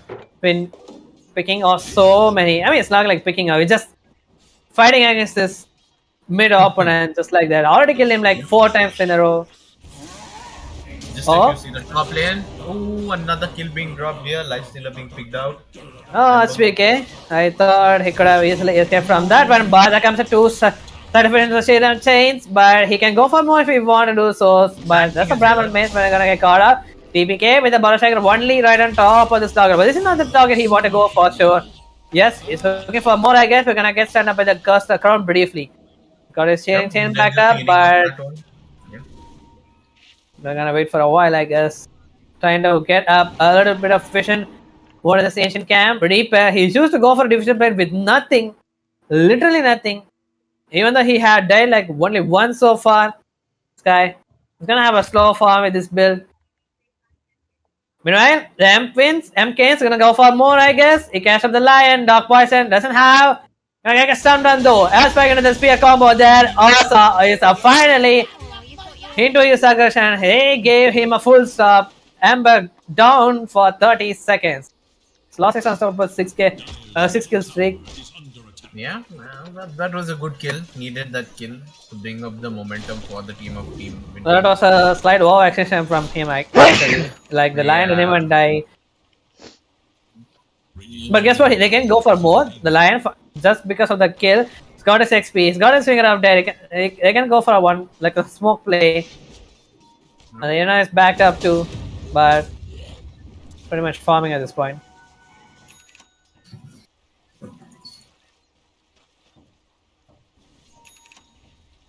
Ember, he's going for a VKP after all. Alright, the bottom. They're going right up with the TPK. They have the detection, it seems. And gonna try to go for epicenter at the very least, but no, he can't. Managed to turn it up at the right time and is dead instantly. So, Radiant team. At this point, Random is just throwing the lead away, getting picked out constantly, overextending. Yep. Ooh, I think, So that's at the mid. But they still have a remnant. Yup, They still have a remnant. Arena of Blood as well as the turret has been wasted just like that. A brilliant play from the Ember. I mean, they should have known about this though, but I think there was a slight miscommunication from the Radiant. They were expecting a hex from the line, I guess, but it's already been pre-used from him. Try to use the aspect at right time, but no. What? Arrow coming up from the puzzle there from a long way. Sniped out the Lion. Yep. Normally. That was amazingly done by Vasul, the crazy snipe. Yep. And with all of the spells on cooldown, he'll be able to pretty much take this tier 1 tower with nothing. No bloodshed.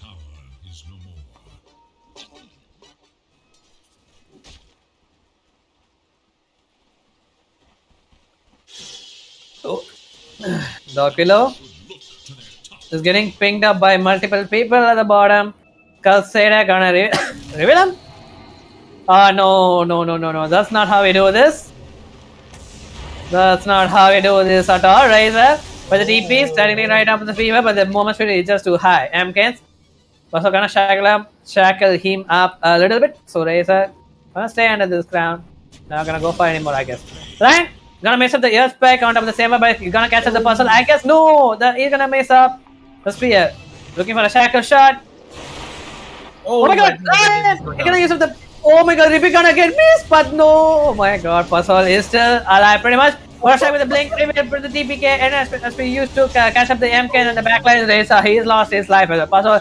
He won't even die for this. Fever has lost his life at the very least. Reaper, he's got caught up too. And the NSC want to use him a bit or something, but the two-man shackle shot. TPK with the brilliant 3-1 per second to the epicenter. I guess TPK doesn't think he can do something, but finally the SP are gonna make a kill at this puzzle. Finally losing up his life. MK is cleaning up the backlines as well. It's gonna be almost like a 5-man wipe. Since the Lion respawned just now, it's a 5-man wipe from the randoms. What a brilliant play from the puzzle shackle shot and the TPK. See? Separate tips for both the players. Survived at 10 HP for the last 5 minutes. Yep. Oof. Amazingly played there. Baited team win like sad. Yeah, their team coordination is so good.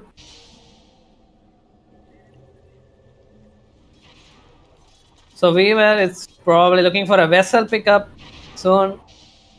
Lion, as it does, it's pretty much forming a little bit greedily here. Do I not over the earthspike point target thing? Bramble may so does the terror reception used to, but do they have enough damage to kill this guy though? Yeah, No, they do. because no, he managed to use up the time lapse at the last minute. 2 supports can't kill, 1 support there. Used the most of the nuke damage, but if he had the finger up there, surely would have been a kill. Yeah. I was hoping for the finger of death to come out, but it wasn't. Yeah. More play from the puzzle alone. He found out nobody so far. Reaper revealing himself the main. Razor needs to be pretty careful. She's got cut up the shackle. So MK is gonna show things for the last person. He's still thinking of the end amplifier to use it though, but Puzzle gonna slow things around though, but typically the backline is gonna clean up the Docker instantly there. He don't have any more spells though, so he's still fine if he dies here. But Ramdan, multiple Ramdans, but there comes a 3-man. Hey no! Oh my god, Ember is gonna get caught up. The MK gonna use a straight effect to slow things around with his dead body. He's gonna go with the 3-man mouse once again. TPK! They're gonna lose the mouse like Moss is dead. But Haram walk. He's doing something about this concept, being pretty annoying with this bug hero. Gonna lose the Ursa as well. Literally, only Beaver he's dead for this in this fight. The pro kid has been showing so much pro plays into this game. Oh my god. And it's just 17 minutes into the game and they're duking it out like it is the 30-minute mark. Yep. So we were having doubts. Oh, he's pretty careful, but he has the omelette. With the race TP, he's gonna be just fine. So we were doubting about the TPK's new offlane role since he used to play the support like in most of his tournament, but now he's newly playing his offlane role in this tournament. So, but still has been showing so much beautiful ball strike so far in this game. Ramkins. Oh my god, it's a beautiful walk down the hill for them. They guess oh my god, the power strike into the shackles. Once again, oh, so I can even pop his end once again. Pass all and SK, they literally aiding their win team's winning probability just like that.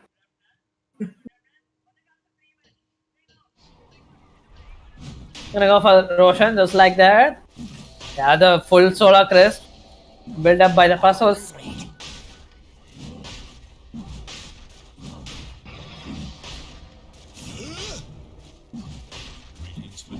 And the Ember finished with PKB.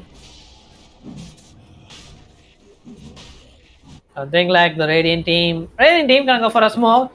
And did they scan? They still have a scan. Okay, they're gonna scan it up a little bit. So Roshan Pay, I don't think like they will be managed to reach up there in time. Weaver is there to break up the smokes. It's a little bit of child play, Sugar G. But TPK, they have the ward. No, they don't have the ward. SK gonna get cut up with the Bramble Maze. MK. Laila's interested right on top of it. He's gonna get the kill. Yes, try to do so, but MK is gonna get the kill from the Dog Pillow. It's gonna be a dieback from the Dog Pillow, it seems. 13k lead in the 19-minute mark. Random showing so much aggression into this game. I mean, I was talking about this win team who has to show the aggression with their draft, but it's been acting opposite. Well, this has been a very match that we were looking forward to, but the randoms have really made a stomp out of this match. They have not lost a single tower here. And, yep. What we say, randoms are on. Win team has almost lost their tier 2 tower. Will lose their tier 2 tower. And they just did. Anyway. Point being, this is pretty bad for the win team. They really need to make a good comeback here. Right, for a farm. But the map control shown by randoms is amazing. They're not letting win team farm at all. Yeah, it's certainly kudos to Skullsiders Weaver. This Sugar Jibril, he can just run towards any point of the map instantly there and he can place the boss and people won't even find it out. This is a nice invisible bug. And yep. Alright. So the early edge is picked up by the randoms. And it's been given to the Ember too since he wants to show some rampaging moments. Yeah. So he can do anything, whatever he wants. Win team. Okay, so still haven't showed up any item. Rivera by himself still have a long way to go get his BKB into this game. And I don't think like he can finish this in time either since this is a slow, very slow hero in terms of farming. The win team has fallen back to the base, not trying to make. Oh, the Dark Willow and And start farming top. Yeah, just gonna slowly get these objectives one by one. They got the top tier 2 tower, mid, and they're gonna move towards the bottom right now. Yeah. And I'm showing theoretically how the DoTA game should be, Yep. giving us setting up as for us a good example like how you should play in the pro DoTA. Yep. Randoms. Gold and sweet. Trying to reach up a clean victory for the randoms. Let's see if the win team will they resist. Will they resist? Show some resistance towards this game. Do they have any chance at all? Must finish up a Blink Dagger at the very least. They still have that Omba combo left, but needs to catch more in the Arena of Blood. Bottom tower is under attack. But the tier 2 tower bottom tower is not gonna be waiting for them since it's been destroyed already. I think people have been want us to show the net worth, so I'm gonna show them right now. So Lifestyle at the top of the net worth, followed up with the Ember and the SK. Is under Literally nobody from the Radiant team. It's not even close. tower is under attack. And Zaya going on with a quick smoke play. Multiple TPs coming up right in front of his Reaper there. MK will be the first to manage to catch up there. But oh, beautiful 2-man bonus strike once again gonna catch up the headache lion there. Epicenter tried to use up though, was gonna get stunned up with the earth spike. Reaper has the defensive place, but since he has the BKB pot up with the MK, he's gonna get cleaned up as well. Assault, dead for another 40 seconds. He finally finished up his Blink Dagger out of this. Normally. But there we go. Infested on top of the TP case. Let's see if we can find somebody. He already showed him in the mid crease, so I don't think like he can catch up onto anybody. It's gonna be a waste of time for them a little bit. Yep. Team Win should watch. They are getting caught out quite a bit here. Well, at this point, I'm not sure where what a win team can do. They are forced into a corner. Maybe. Yeah, I mean they still have a combo, right? Like the only the Ember has the BKB. Well, yes, Lysa has a rage. We'll see. No, something might happen. This is DoTA we're talking about. A mysterious freaking game. Anytime the tables might turn around. Yep. But Let everything let's see what happens here. All right, finally, a smoke play, a smoke play coming up from the Radiant, looking for maybe a squishy target. I mean, they might as well can go for the Ember as long as they can land up a good hex for that guy, and there's a plenty of disables only for that guy as well. Ember, also gonna break up the smokes in the mid. And he is in a brilliant position already, Hemkins. But Dog Boys are not gonna wait for it anymore. You're gonna go right on top of the pass. Wait! What? TPK, no, this is not the pass you need to use, man. TPK. Oh my god, Ember. He's dead. I mean, he's literally dead. Freaking gutsy play coming up from the Mars, but this guy still have ages. Oh no, the ages has been expert, I guess. So, oh my god, bro.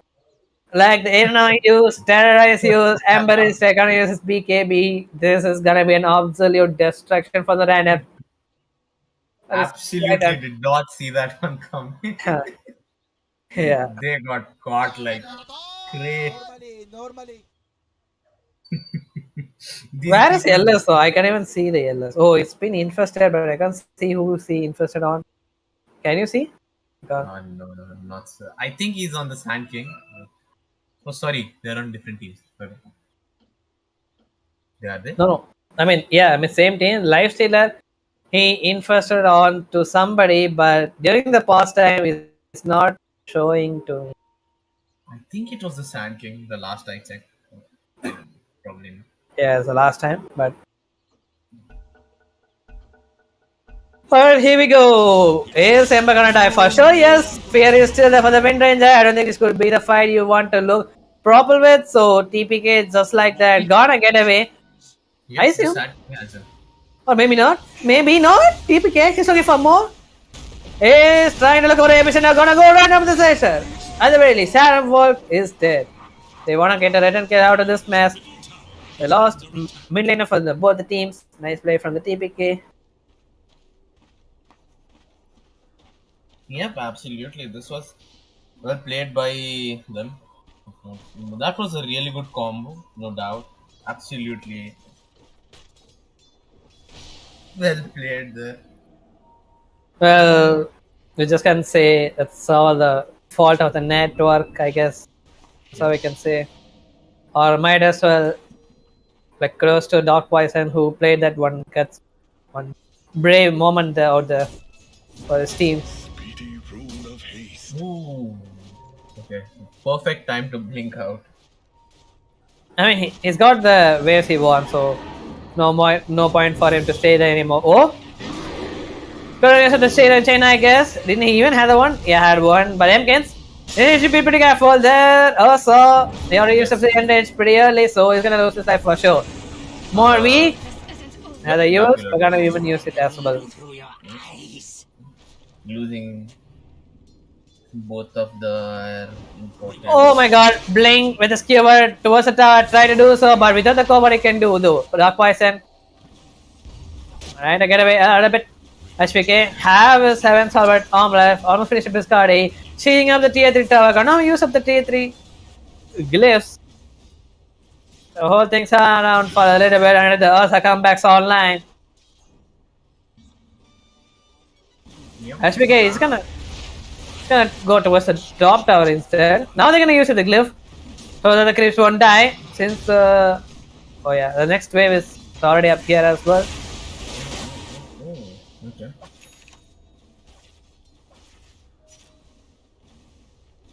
Razor, DD finally finished with BKB. Oh my god, 27-minute mark. This is not the right time for him to finish with BKB, but still, this is something better than nothing for him. At least he can use his BKB, settling onto this life stealer and get this guy out of the fight. I assume. However, the one thing he can do, while the Dark Poison does the same thing which he did in the fight back there. And MS Spirit finished with second Scepter too, so he's ready to dive onto this backline, but he need to be very careful about this Lion when he goes to the backline. He can instantly get hexed if he doesn't possibly be in time. So Lifestealer, Shepisiah Scuddy still farming out. Maybe they're gonna wait for the Roche, I guess, for the next decent fight.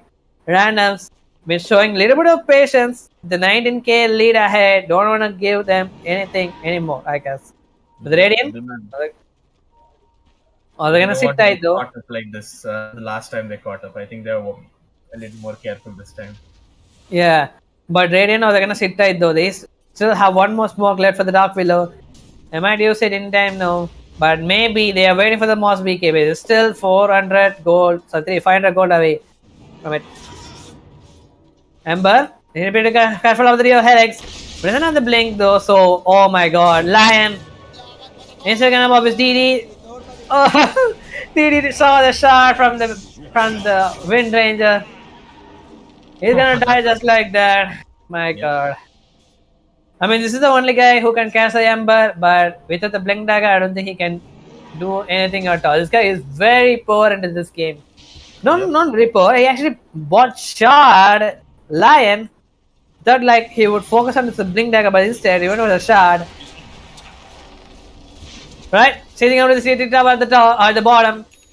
Right, I have this BKB. Moss doesn't have a BKB. Weaver have a Agnum Scepter. Oh my god, Weaver has an Agnum Scepter. Now he can save any of his teammates instantly just like that. I don't think like randoms won't even die hereafter if they don't kill this Weaver. And he still haven't even shown his item. Yeah, Weaver trying to be in the range. Although he can hail the life stealer, but Yep. They are pushing in very systematically, trying to get towers constantly. keeping Buffing, pressure. buffing him up a little bit. The mana drain, if it is maxed up, the shard would have been really nice. But since it doesn't maxed up, it's not even get up any much mana out of from the light setup. But let's see. They're still thinking about something. Okay. They're going on top of the puzzle here. Puzzle. But there comes the time lapse. But where did he go? I don't know. Okay, anyway. That was about to visit BKB since the rage is still inside. They waited at the last minute mark and they using up everything they had towards the HBK. He got Hex too, but Lysila finally lost his life. Wait, what? Razor decent? Razor decent without even using any of his spells. No, that's so bad for the win team. He didn't even use any of his spells, man. He just died there and his team wasn't even aware of it. Sorry, I had no idea, he said. But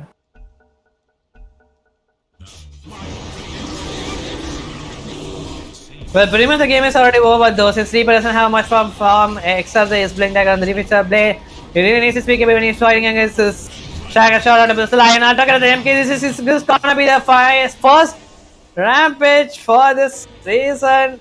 Is this gonna be nice? He's not showing it into, oh my god. He's literally wasted all of my birds. Oh my god, I kinda hyped for this guy, Amkins. I thought he was gonna die onto this fountain, showing up some Anna's moments, but no. Yep, and well, quite some game played by these people, I must say.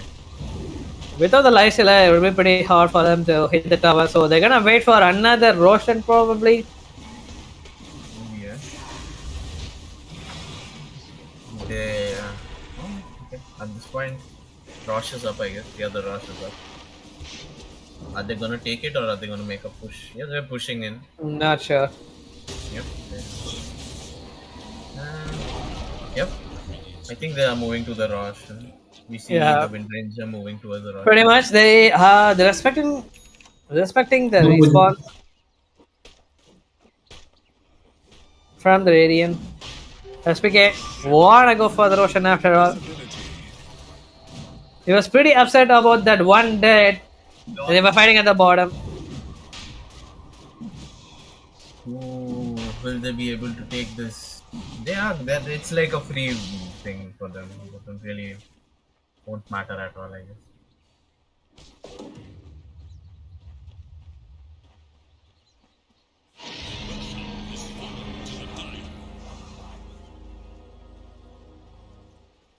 So SPK. Yep. The light stealer. Since he needs the guy who needs to stay in front and hit the racks, towers, buildings.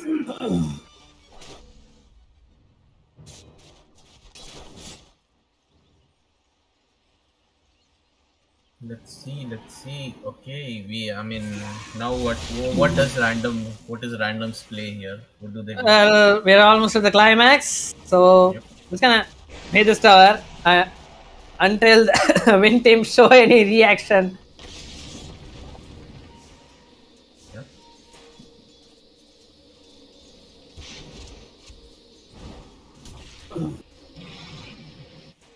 Was trying to finish up his BKB before the last fight. Reaper, no, he's gonna TP back to the base.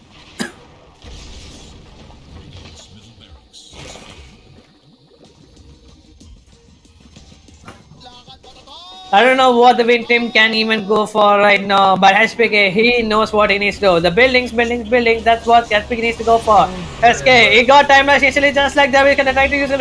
Yules, with Yule, TPK, maybe use Epicenter. HPK, pretty low, those just have the ages I want to use to. MK is going on the backline, just gonna make sure to get a kill as out of the series those under the BKB. But now, it's going for more. MKs raised up pretty much in the low health, though he's gonna got dragged as well. Triple kill for the MKs. Trying to clean it up as well. And it's gonna be 5-man wipe. Pretty much the GG for the Win team. But I still haven't called it up yet, though. Yeah, I mean, this is odd. I don't see a buyback coming out. I mean, they don't have any buybacks. They don't have any buybacks. Yeah. I think the Willow has. Never mind, after all, GG has been called. Wonderful gameplay done by the randoms. This is the thing I've been expecting for the puzzle strategy as well.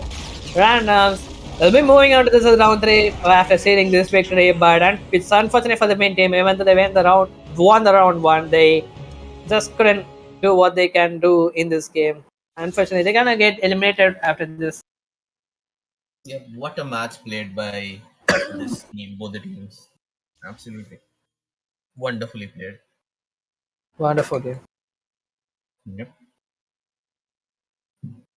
Point this. So, what do you think from this whole match? What was your impressions throughout this game? I think even though they had like an aggressive aggression, the race are kind of messed up in the mid. He could Yep. have actually kept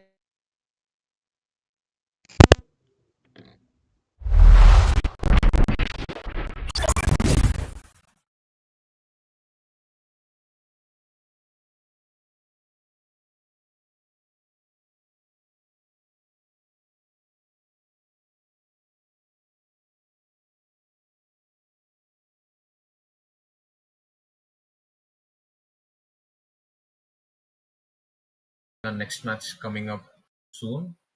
So, see you guys then.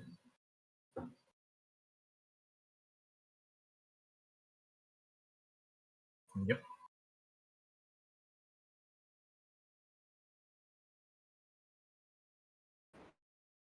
Yep. We'll announce.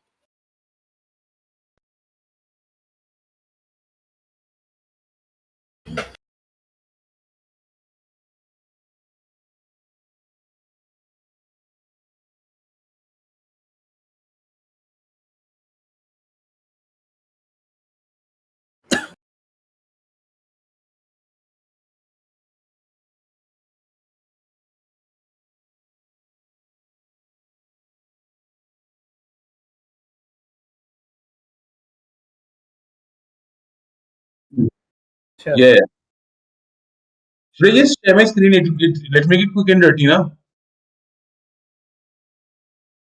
I mean, all I have to do is this, and my screen is ready.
Turbo Camp.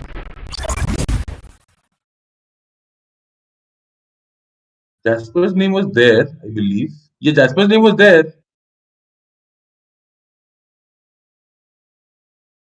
Jasper, your name was there, bro.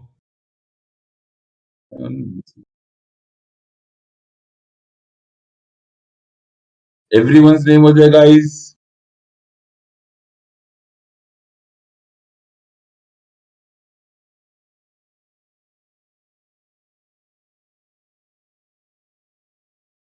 Alright, guys, so don't go anywhere. We'll be right back with the next giveaway at 50 live viewers.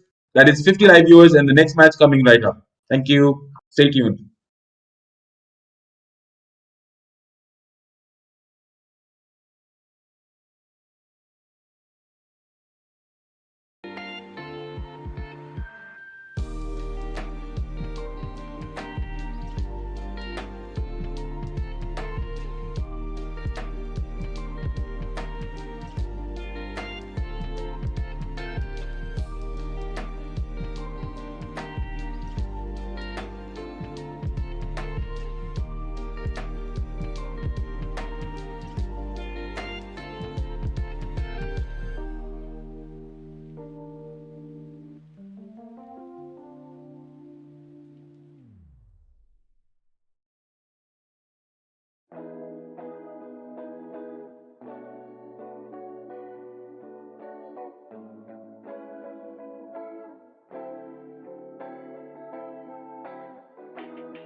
The storms we chase are leading us, and love is all we'll ever trust.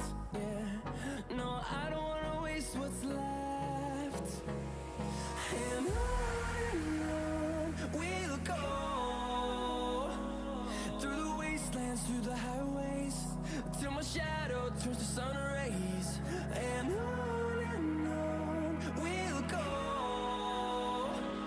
through the wastelands, through the highways, and on we'll go.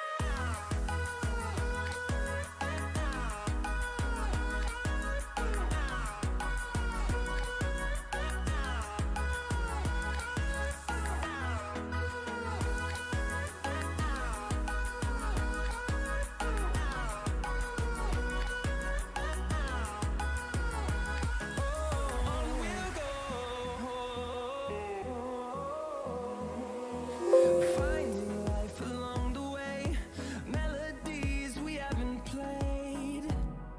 No, I don't want no rest.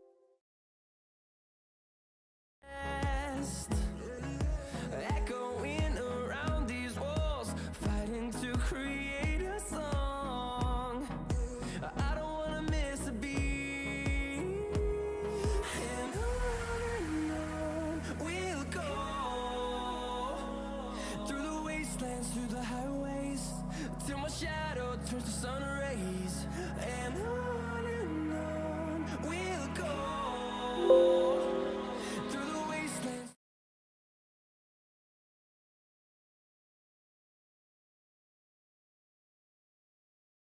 Through the highways, and on we'll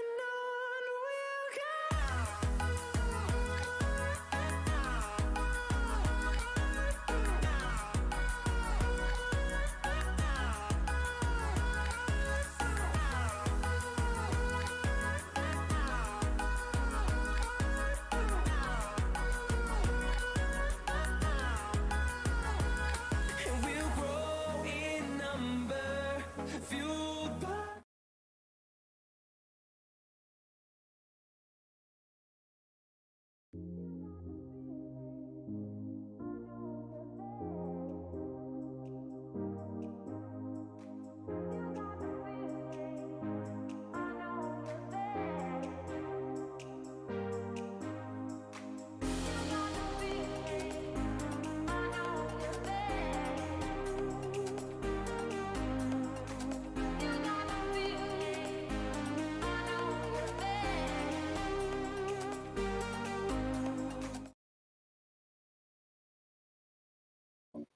मुझे बस बोलो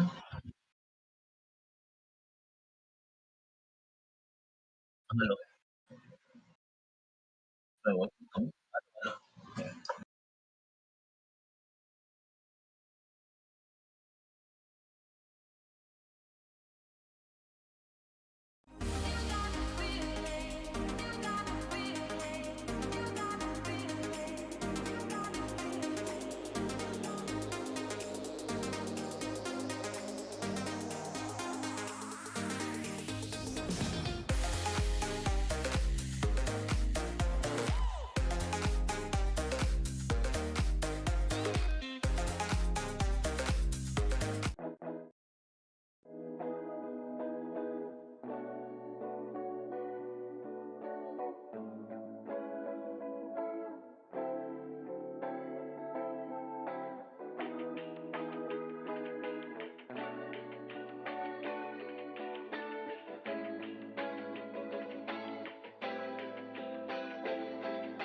suffocating. I'm waiting and always hesitating. Kryptonite desires set my heart afire. Heart on fire. Set my heart afire.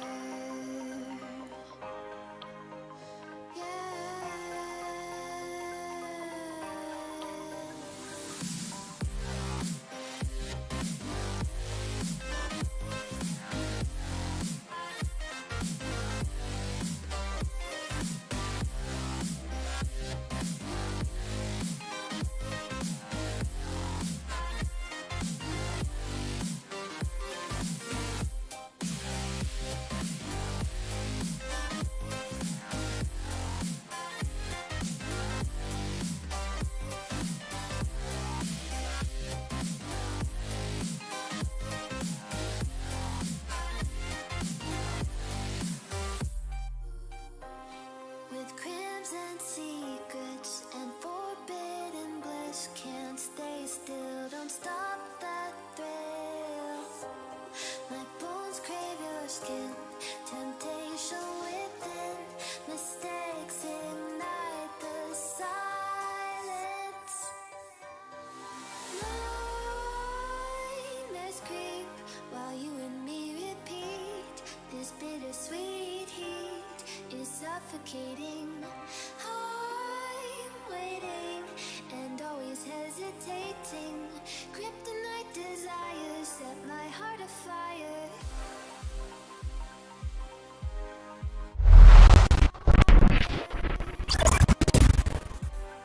Set my heart afire.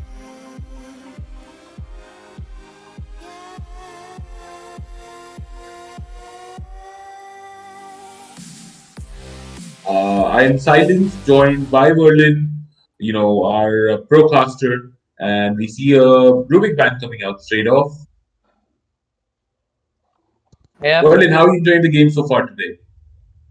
I mean, all the games were very enjoyable. I mean, it was unfortunate the last game was pretty one-sided, but other than that, the first game it was pretty enjoyable only. But I think the this first game was intense. Yeah, it was so intense. Absolutely, absolutely. And yeah, I think this game also it's Nefarious versus Barbarians. This is definitely going to be an interesting matchup. Yeah. So Barbarians is gonna be the first game since they made a buy without playing any single game. Right. So, but So, we'll do you know. know about these players? Yeah, Barbarians are like they are my friends. Like they are from my community, so Right. I know them very well. Any strong players? Any players to watch out for in Barbarians and Nefarious? You can see that Sabse Behtar Banangamai, right? So his actual name is Aaron. So he's one of the player who almost reached the the pro position in India. Oh wow! So yeah, definitely someone to watch out for. Yeah, and I used to in play Nefarious. In Nefarious, I'm not sure about them. All right. Okay. So let's definitely watch out for Sabse Behtar Banunga Mein. Yeah, you can just call him Error. Translates to any the best. Error. You can just call him Error. I mean, that's his actual name. I'm not sure. He forgot to change his proname, I guess. Yep. Meanwhile, we see a Bane, Magnus, and Tiny Man also coming out. Nefarious banning Magnus and Tiny. Anti-strength, I guess. I mean, it's about the past. The hero, it's very hard to control them. They will just keep rampaging upon us. I wonder, if they're impressed by the, Lycan and Tiny combo which is shown in the TI. Yeah.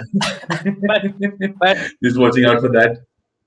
But it's pretty boring to play the Lycan in the game, like laning phase. Like it doesn't give much. It can take fast hours pretty easy, but without an economical or anything like this hero that much scales very well. But that's why I have found the Diagram Scepter Lycan by a Wolf Bite transform into Wolf. So it's it's more like a support kind of thing, right? So the Lycan doesn't do much, so you will just enable the carry to do something with this power. That's all. So it's more like that's why I don't prefer Lycan in the 3 much. Right. Makes sense. Makes sense. Absolutely makes sense.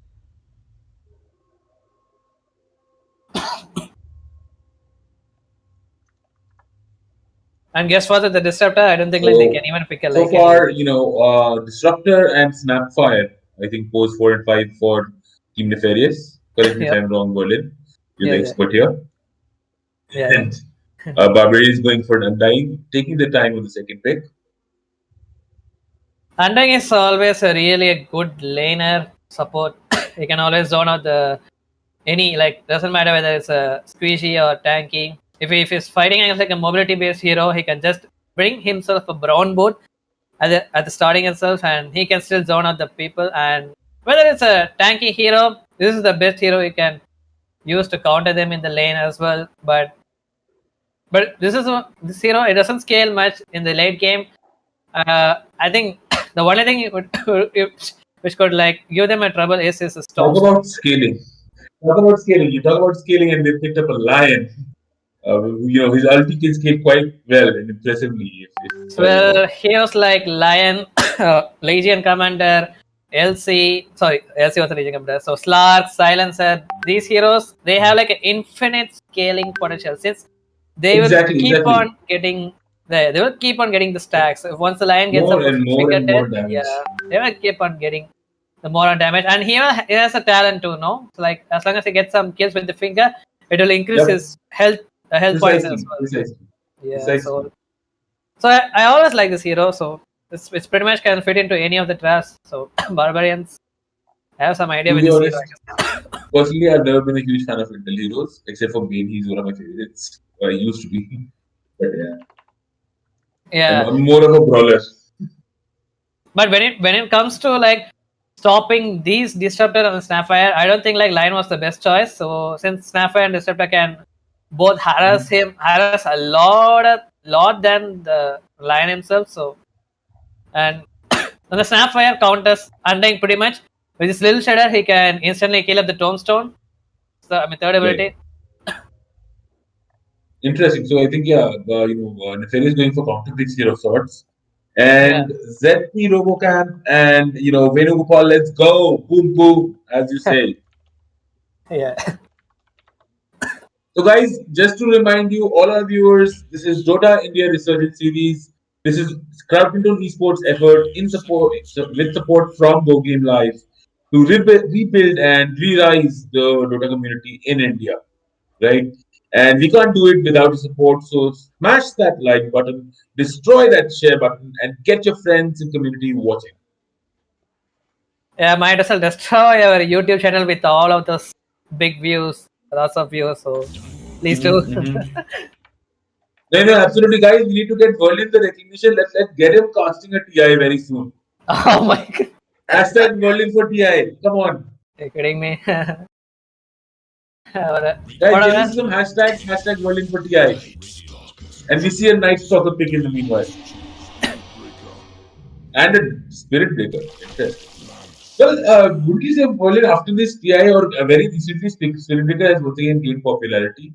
I mean, I didn't see him as much in the previous Tourney matches at least. Like which hero? Sorry? Sorry, what are you talking? Sorry. I said Spirit Breaker. I didn't see him in local tournaments as much in the previous tournaments. But no, recently, not really. Like actually, even TI itself, there have been a lot of offline Bara Spirit Breakers. They've been making like Power Threads, Echo Saber, and Aghanim Scepter. So it's became more like a core these days, and it's been scaling really well in the late game too. Like you just need to give him like a lots of movement speed, and that's all. You can just smash through the targets. And Lifestealer, it's like a golden combo Bara charge and the Lifestealer Infest. Of course. I mean, SBNS combo is back for the days. Yeah. and the Spirit Breaker, he does very well against a Night Stalker as well throughout the game. And I think it's gonna be offline after all. So even the Undying can be played in the offline, but since they already picked up a Snapfire and Slark, I wouldn't really encourage him to go for the offline right now. No, I think Slark will probably be the safe laner, and Let's see. But yeah, I think Spirit Breaker is going to be, Lex is going to be taxi to Spirit Breaker. Sure thing. Very all across the game. It will be fun. As soon as they touch level 6, they're going to be going to see two heroes flying all over the map. Yeah, and so far Slark is really good against the lifestealer. I mean, most of the heroes. So far the Nefarious has the best strat of tag as Barbarians. They do have one comp, but that's all they have. So with all of these bans, what do we have? The bans: Terrorblade, Morphling, Spectre, Invoker, Tinker, already been banned by the Barbarians and Nefarious. Make sure to take few of the Spirit heroes, the Void Spirit and Ember, out of the picking picks. So, I mean, it's pretty annoying when you're like facing against the Spirit heroes in the mid lane since they've been. Who do you think they should pick? Who do you think should be their last picks? I mean, clearly we're waiting for mid picks from both teams now.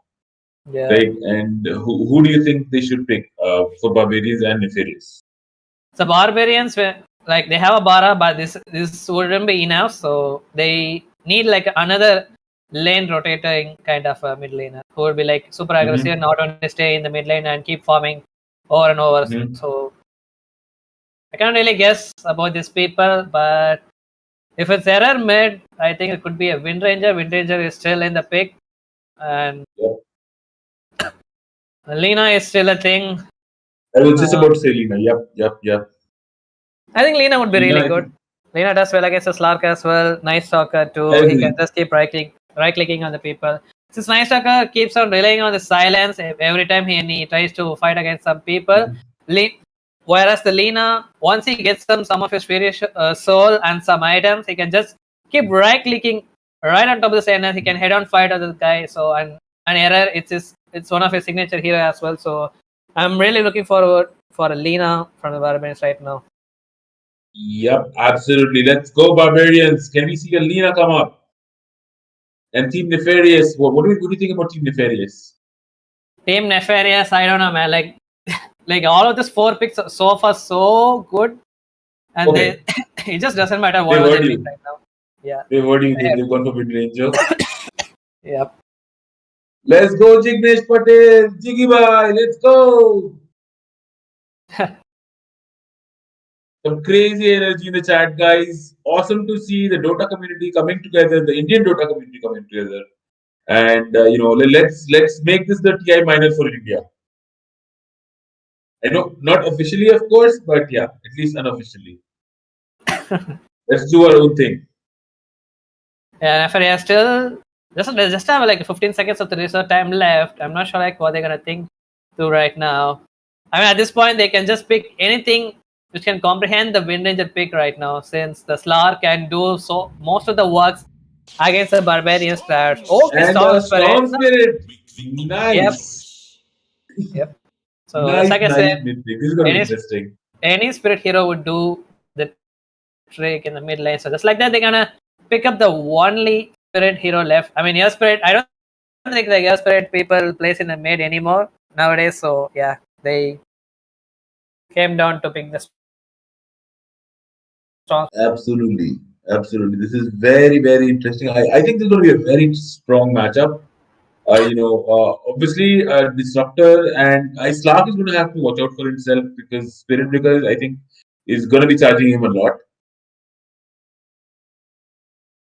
Hello. Spirit Breaker. Can you like for me, Valan? No, my PC is for it to do.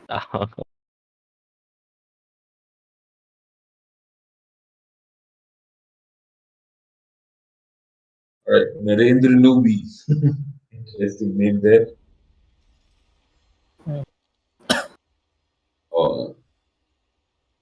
Alright, I'm glad my camera is still intact. Yeah, I mean, yeah, this is the time that people will be like doing those strategy stuff, you know. Yep. Absolutely. Oh, we have a disconnect. Oh yeah, Undying disconnected. Yeah, like people are telling like, oh, my man, like I had like an internet issue. Oh, he's changing his settings, so it's DC. No, that's not even true. Like people, this is the time where they will be like thinking about the strategies, whether we need to go for the first player, we need to place this ward over here or there. This this is when they'll be talking about it. So, but it doesn't matter. The initial process doesn't really count. So we'll go with the introduction for both the teams. First of all, so Barbarians and the Radiant team. Error. So subset better. I don't know Hindi, so I'm just gonna keep him. Error. Playing on a Wind Ranger mid. Never Trust playing on his Life Stealer. Yatoro God on a Lion. Henning playing on his Undying. And finally, Johnny Cash Jr. is playing on a Spirit Breaker, which is presumably gonna be an offlane Spirit Breaker, like I told you earlier, Silence. Sorry, your voice broke up there for me. So I yeah, heard a little bit. this Spirit Breaker is gonna be an offlane, I said. Yeah. Oh yeah. Spirit Breaker in the offlane. Yes. Yeah. So what do you think? Basis the draft, which team does look stronger to you here? I mean, right now, the Dia team has a good draft, I guess. Pretty much. The red team. So Team Nefarious. Interesting. The Team Nefarious. Yeah, if the Slar goes out of hands, I don't think like Barbarians can do anything about that at all. So it all depends on how this guy plays in this game, and of course, we need to look out for the Star Spirit as well. We're gonna keep on catching out the back lines, Lion and maybe Undying might be like a little bit of tanky target, but as long as he had the Orchid finish up pretty early, he needs to aim two of those people so that he can have like a good team fight. So I'll continue with the introduction before that. Meanwhile, the Dire side, Team Nefarious, Icarus playing on a Slar, Toronto Gary is playing on a Disruptor, Narendra Noobi on a Snapfire, Goat on a Storm Spirit, and finally Riptide on a Night Stalker. Yep. And let's see, I think, just waiting for them to get started, and the audience is very eager. And we see lots of wordlines for TI in the meanwhile. Lots of wordlines for TI and lots of hashtag DoTA too. Come on, guys, hashtag DIRS is the slogan we're going for. Hashtag DIRS, hashtag wordline for TI. These are two hashtags for today. Yeah. So, what do you think about this draft, both the teams' drafts? Like, which draft do you like the most, Silence? Which team, sorry? Like, which draft do you like the most, whether the Radiant or Dire? No, so I am, draft-wise, I agree with you. I think, you're definitely the expert, but generically, I would say Nefarious looks stronger on the draft.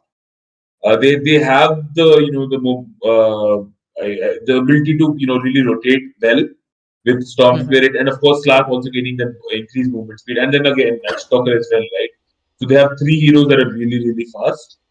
And on Barbarian side, it's primarily Wind Ranger that's going to be doing Wind Ranger, Spirit Breaker, and Lifestealer, or Wind Ranger and Spirit Breaker +1. So both teams have a good amount of rotation capabilities. But, in general, I think Nefarious looks a little stronger here. So, as you can see for the Dire team, so they are like a two supports which will like play from all the way from the back lines, and will be throwing out the spells comparing to the Radiant team. So, it's a more like the Dire, they need to have like a perfect team execution, or else they wouldn't be going anywhere at all. Even though they have like a good draft. Yeah. If Spirit Breaker is able to charge into their defenses, or into their backlines, then they're pretty done for. He will surely charge into the defenses, but Wind Ranger would be the guy. Once he finishes his BKB, he will just breaking through through their shields, and he will easily kill one target all by himself. No, but I think what would also be an interesting strategy is, given the squishiness of the Dire, if Spirit Breaker is able to charge in with the taxi ride to Undying, and Undying is able to land his Tombstone and ulti at the right place, the backlines. I think that would be an interesting combo to watch out for as well. Or maybe if they like fight like an advantage point where there's a lot of cliffs, they can just pop up the Tombstone at top of the cliff, and it will just wreak havoc for the Dire team. It'll decimate them. It'll absolutely decimate Team Nefarious. But yeah, again, I think it's all a matter of situations and permutations and combinations, as I like to call it. So very eager, but yeah, I think these guys are taking their time. Spirit Breaker taking his time to get reconnected to the match. Probably some power issues. Yep. and I'm pretty much getting out of content as well. So Yes. Plenty of content. And just so you know, viewers, while we're waiting for the game to resume, this event is sponsored by Go Game Live, who are also a platform partner, presented to you by Crowd Control Esports, and of course supported by the community. So, big thank you to everyone who's participating and making this magic happen. And couldn't be, what it is without you guys, for sure. so yeah, silence. This is the first part, like literally the stage one of this full series, DoTA Resurgence series. So, what will be the stage two? What kind of format and what is? Do you have any information about it? Sure. You brought up a wonderful question, and I think a lot of people have also been asking about this. So, how we've structured this entire series, the DoTA India Resurgence series, is in three parts, spread across October, November, and December. October is our open qualifiers where any teams from any ranks and any hierarchy can participate from India, of course, right? In November, we have our second stage, wherein essentially we're looking for, we will cap the maximum MMR that a team can hold to maintain that teams maintain opportunities for new teams. And what we are looking for there is for good players or the best players to actually split up from their teams, mentor four other players, and try to build new teams so that the community is grows, right?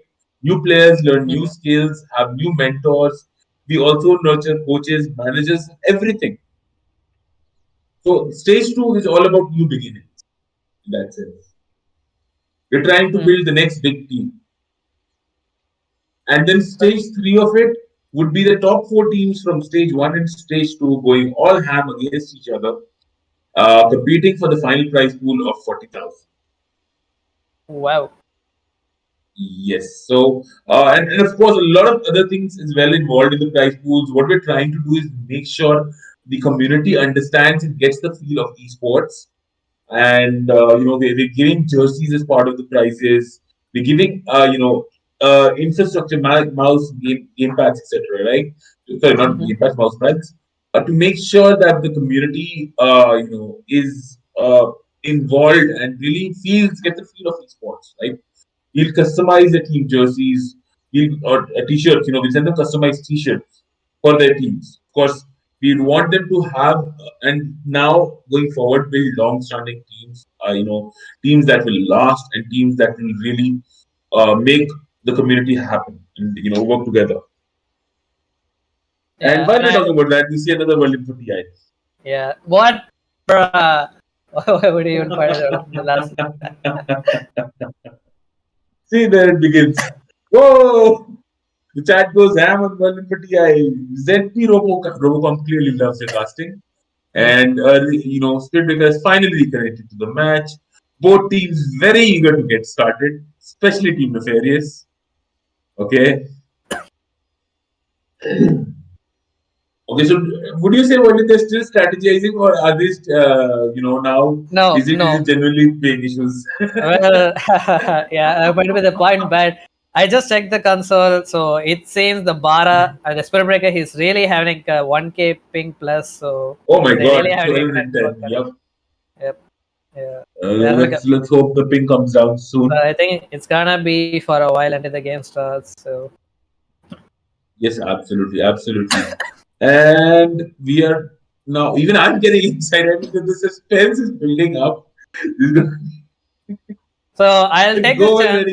Yeah, I'll take this opportunity to ask you some few questions about the crowd control esports. Overall, sure. You guys not only connecting the tournaments for the DoTA alone. There's still a lot of fields for the Valorant, even the Pokemon Unite, which newly started as well. Absolutely. So I'll tell you something. What we're doing, Berlin, is primarily the founders of Crowdcontrol Esports, maybe one of them. We're very, I'm a DoTA one. So DoTA one is love. But then the idea is MOBAs are very, very close to me.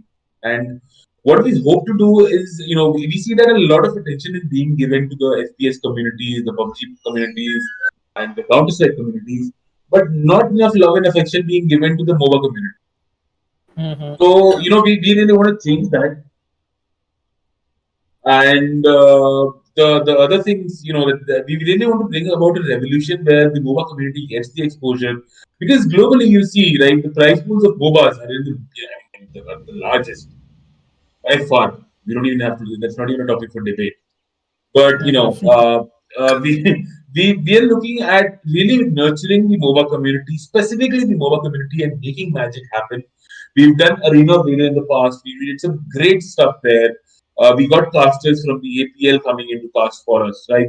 And of course, in Dota we have you. So we have some great talent that is part of our communities, and we really want to showcase that talent not just locally but internationally, whether it's athletes or whether it's teams, whether it's casters, whether it's streamers, whether it's GFX, VFX, whatever.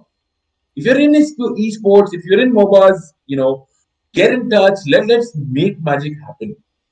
That is the motto I go by. Our vision is to be, create a multi-generation human engagement platform for it. Okay. Sorry, that was unnecessarily long, but yeah. Hmm.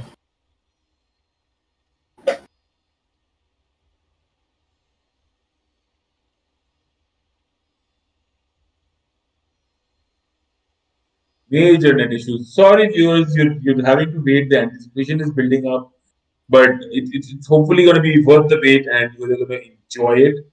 By the way, guys, so the next giveaway is at 50 live viewers, and I think the majority of you have selected Dota Plus as the giveaway, so that will be the next giveaway. And the streamer here showing us some, each of the in-game items, flexing his, in-game skins. Can we call it that?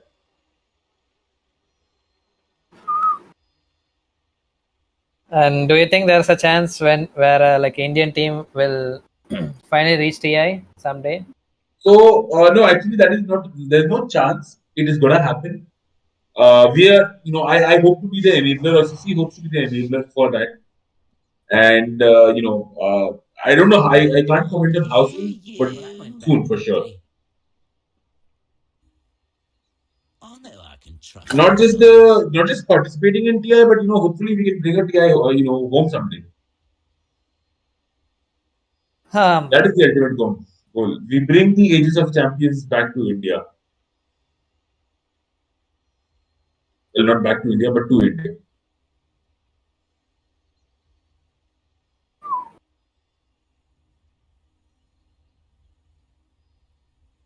Well, I guess they're saying G they're good to go, but like the Bara is still having like a 700 ping kind of lag, but since they don't have anymore enough time, as long as he stays inside the game.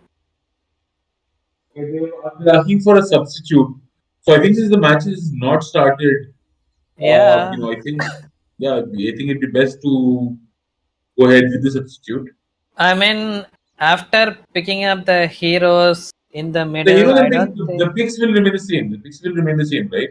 Yeah, it will remain the same, but I don't think like we have even like saw something like that before. Like Right. even with the register sub, this guy is already inside the game, so. Let's see. I mean, I don't know.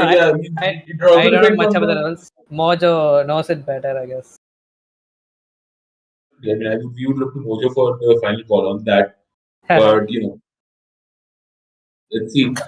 So I think, and the opponents are agreeing. So very good to see, very healthy sportsmanship from both teams. And I mean, this is very endearing. Yeah, but it's pretty weird about like restart try once or else remake. Remake means it's more like the whole pick. No, not remake. So no. We won't talk about the whole thing getting remade. It'll just be the same picks and everything stays the same, just the player changes. Well, as you can see.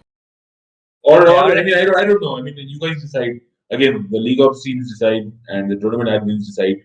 We don't have a say as casters. No, I wasn't about to talk No, about I'm that. just Like, saying. At least me, uh-huh. you are still involved, but yeah. No. I'm just a What I was passive trying to here, say bro. that the enemy team, even like if they have knew about these guys, like the opponent team. So look at this Yeah. guy. So I know this Johnny Guys Junior is an offlaner. Okay, so he picked up a Bara. Correct. We can see his name very well. Is an offlane, that kind of thing. And even Correct. if the sixth player, if he comes in and he picks up the Bara and instead he plays as a support, like these people, Right. what if they changes their roles? That would be pretty Right. messy, right? True. True. True. Yeah. Yes, so So we'll have to consider all these factors. I mean, again, if the opponents agree, then I don't see that as a major challenge. But yeah, I think it is subject to the agreement from the opponents. Of course.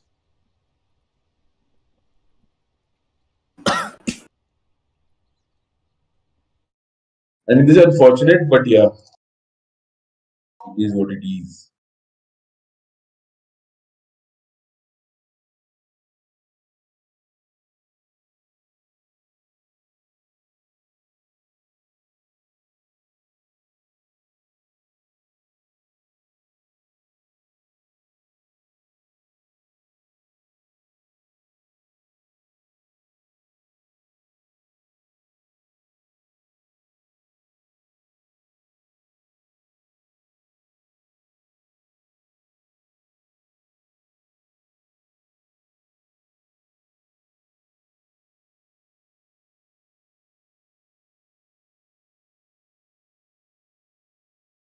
So, no, wait, we're announcing it's a remake, right? Yes. Yes. All right, guys. So, I think upon agreement from both teams, we opted for a remake because unfortunately the spirit breaker was not able to connect and was having constant ping issues. So, thanks to the sportsman spirit from Team Nefarious, they have allowed for the sixth player to agreed, not allowed, but agreed to for the sixth player to participate or replace the spirit breaker. And kudos to them and their sportsman spirit. And yeah, let's hope I don't know if it's Dota bug. We have been facing a lot of issues with Dota also lately. What do you say about oh, that? silence. You need to enter the lobby. Oh, I'm sorry. I was busy talking. Yeah, you're talking fine, but you still need to enter the lobby. I mean, this No, disconnect no. for 1 second. I'm just saying. Yeah, if you want to I watch the got game, okay. no. Absolutely, I intend to watch the game. I mean, I wouldn't miss it for anything. Well, Yeah.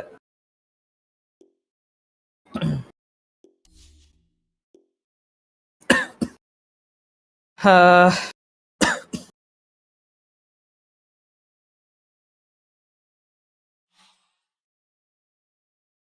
alright, so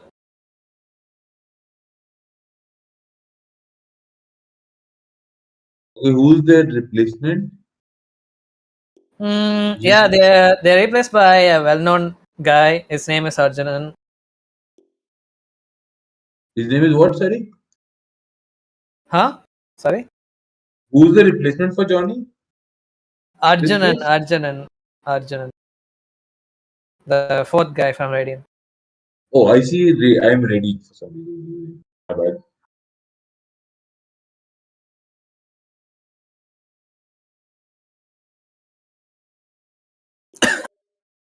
Well, this is gonna cause us a little bit of trouble since we have like another game coming at 3:30 p.m. tonight. So Yes, absolutely. Let's go, guys. And can we get the viewership up? Come on, guys, destroy that share button. I know the wait has been very anxious, and we've all been waiting very eagerly.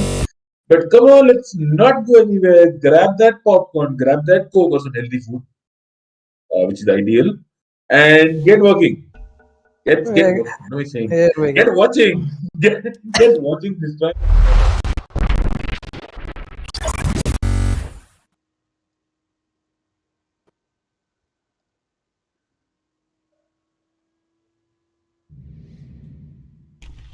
Slark.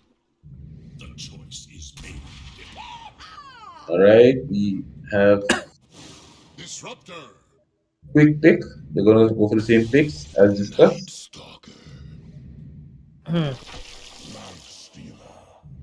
I mean, this is one of the. Sorry. One second.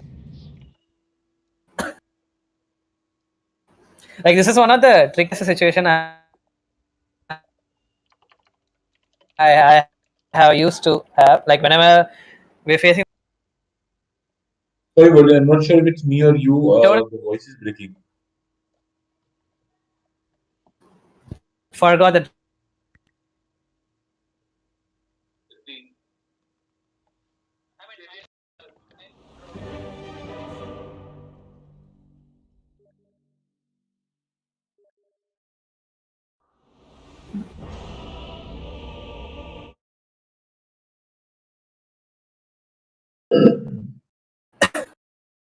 All right, so guys, here goes.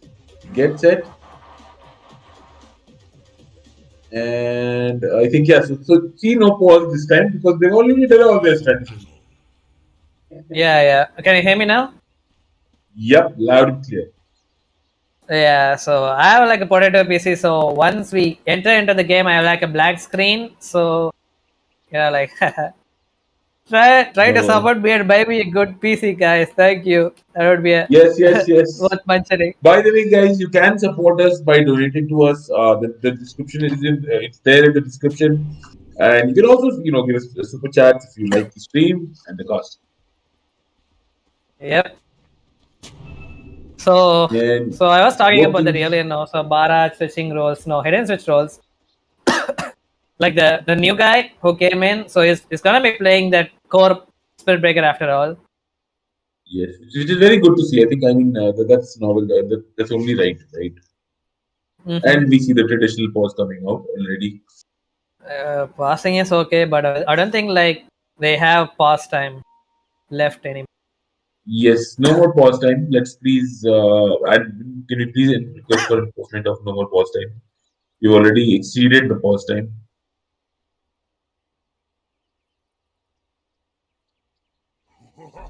Oh God. Really? The true heroes are the ones who They're good to go. all the way. Just 30 seconds now. And do you think they want to go for a first blood fight or just gonna stay back? We've clearly seen Nefarious looking very aggressive here. God.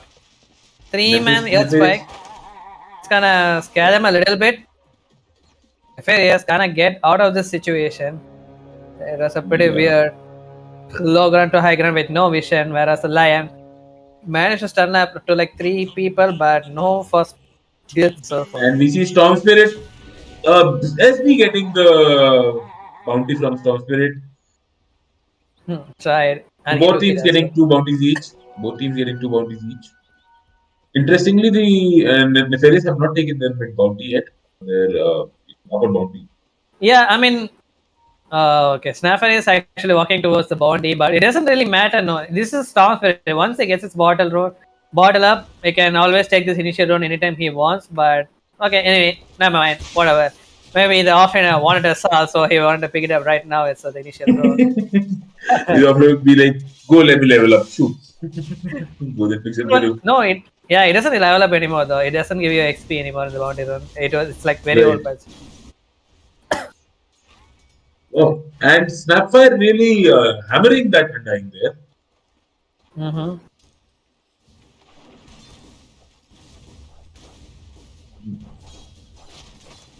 Meanwhile, in the top lane, we see some casual pokes being exchanged between. Oh, Disruptor is at half HP. Yeah, you want to be dying for now since Bara Spirit Breaker started up with a passive ability greater bear, so no one will be dying for now until they reach up the level 2, I assume. And in the mid lane, we see Windrage looking strong against Storm Spirit so far. Yeah, like Windanger, he'll be happy to take the range creep every time he can. He has the arrow. He can easily nuke that range creep. He won't be missing anything at all. But Storm Spirit, he needs few levels. And Windrage higher on the last 6 and 9s. 9-3 versus Storm Spirits 8-0.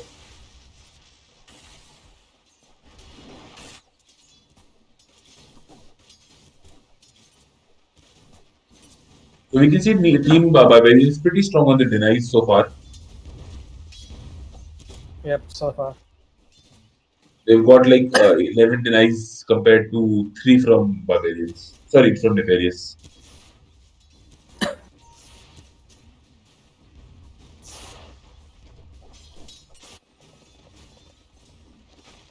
Well, it's a huge wave, but excellent play from the Kaling. Try to pull up few range creeps towards the mini camp hereby, but they all didn't get denied though, which means Riptide still will get their XP and gold.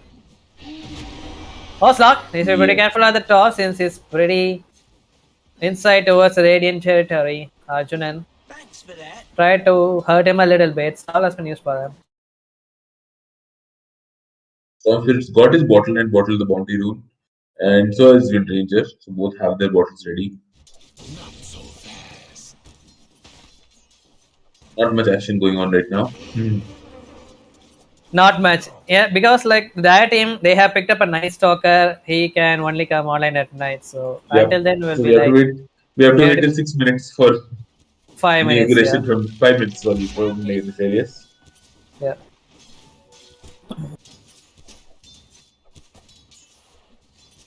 And the Wind Ranger, it's a beautiful build he's going on. So max up like a 2 arrows just for the range creep once again. And from here on out, he would probably like max up his Wind Run since he queued up for a Javelin.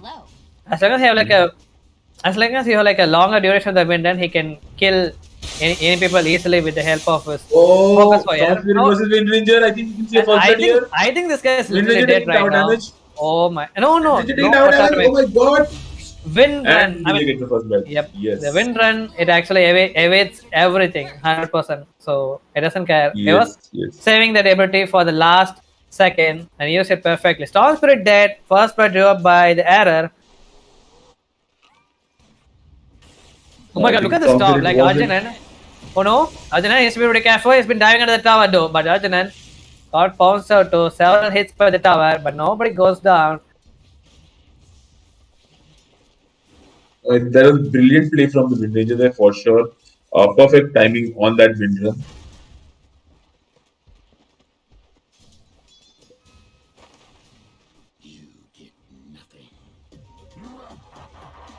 And I think like the bottom lane, Radiant is having a little bit of hard time in controlling the line, I assume. Oh, at the top. Now they finally managed to kill meanwhile, a Slab taken out of the top. Yep. Tried to get a return kill, but Yadro God managed to survive with a few HP. Would pop up with solve as well. I think Error, he can actually kill this Storm Spirit once again before reaching his level 6. He still have a lot of ways to go. Has got his Javelin, Focus Fire up, level 3 wind, and yeah, we are ready to go. Okay. Let's see there, yeah. Fired up the Focus Fire, gonna go with the Glyph so that he will be getting XP from the creeps which will be dying. God, they literally have nothing to engage against this wind, and he loses life just like that. Does he have a TP? No. He will have a TP once he respawns though, that still doesn't matter.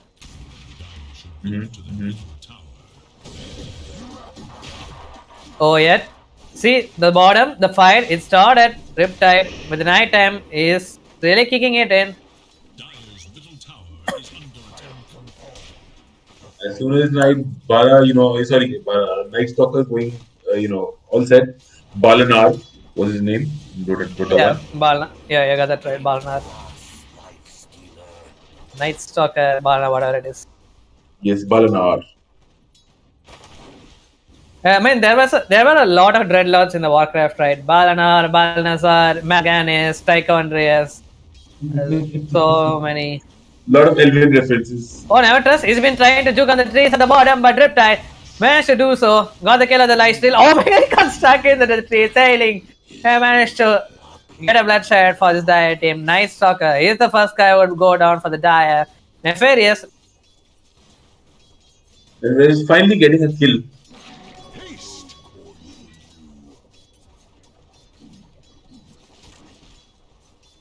Claw having a pretty much a hard time by the top. This like they have like a 2 stuns at the top. That's like And he reaches level 6, he needs to be pretty patient about what he needs to do. Oh, when runner, he was at the bottom, he was just focused fire to kill up the snapfire, it seems so. So, and Spirit Breaker and Lion really dominating the top lane here. They're really beating up Slark and Lion #1. Yeah. They pretty much can kill anybody they see right now. This is like an absolute destructive combo. 2 stands, you can just keep chain stunning the people. Look at those creep stats on Lifestealer and Spirit Breaker. Wow. And Wind Ninja for that matter. She got 12 denies. Ouch. Yeah, a good rotation coming up the snapfire at the top and do Narendra, whatever it is. Clark needs to be pretty careful. Got stunned though, but Lion lost his life. Arjun have the limited moments with the face foot to work with. They have the glimpse. They have the glimpse. Arjun looking for the green kill. Hailing with the TP. Oh my god. Instant soul rape to nuke down the Slark there. Nice pick coming from him, but Arjun is surely gonna die here. Since he didn't have any other abilities to work with. But guess what? Error, he's here. We're gonna go for more. Nandanubi, now only he's dead. He got killed up by the Error. I'm just gonna go for the same target once again. I think it was an unnecessary overextend. Oh, but stop it. With an invisible rune. Looking for a big target, I guess. Error doesn't have any more mana. I saw one more winter. Trying to go for the disruptor as a release for gold. To put it up with the electric water, most of the abilities are off cooldown, but that comes the Shaka shot on top of the 2 people. He might get his winter in less than 1 second, but no, he's lost his life finally. He's got his chance. Oh my god, this fight is still gonna continuing. Good, he's gonna get caught up since Arjuna is already backed up with the charge. He needs to be pretty careful, he's still pretty low. Hex comes there, bottled up a little bit, but no, they get a bit damage just too good. Hailing, he's gonna lose his life as well. Icarus killed him as well. But then comes a cookie. Oh, we still gotta go for this fight out here. 2 manias with the Yota God and ripped it. Where the hell did this guy even came from? Oh my god. Lion has lost his life once again. Ardenan, please. He's gonna lose his life as well.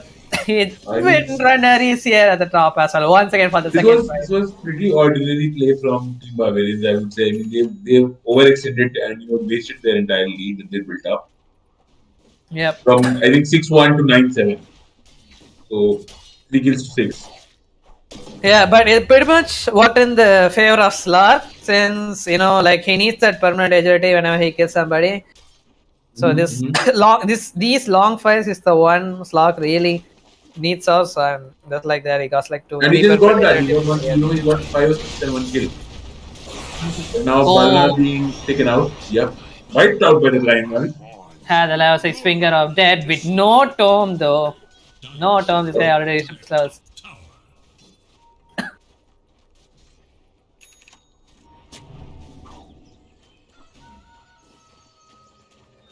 Check out the ward for the river on ISM. He got the DD, good, bottled it up, but he's gonna go for more. No. Don't have the vision to work with. Dire's top tower is in danger.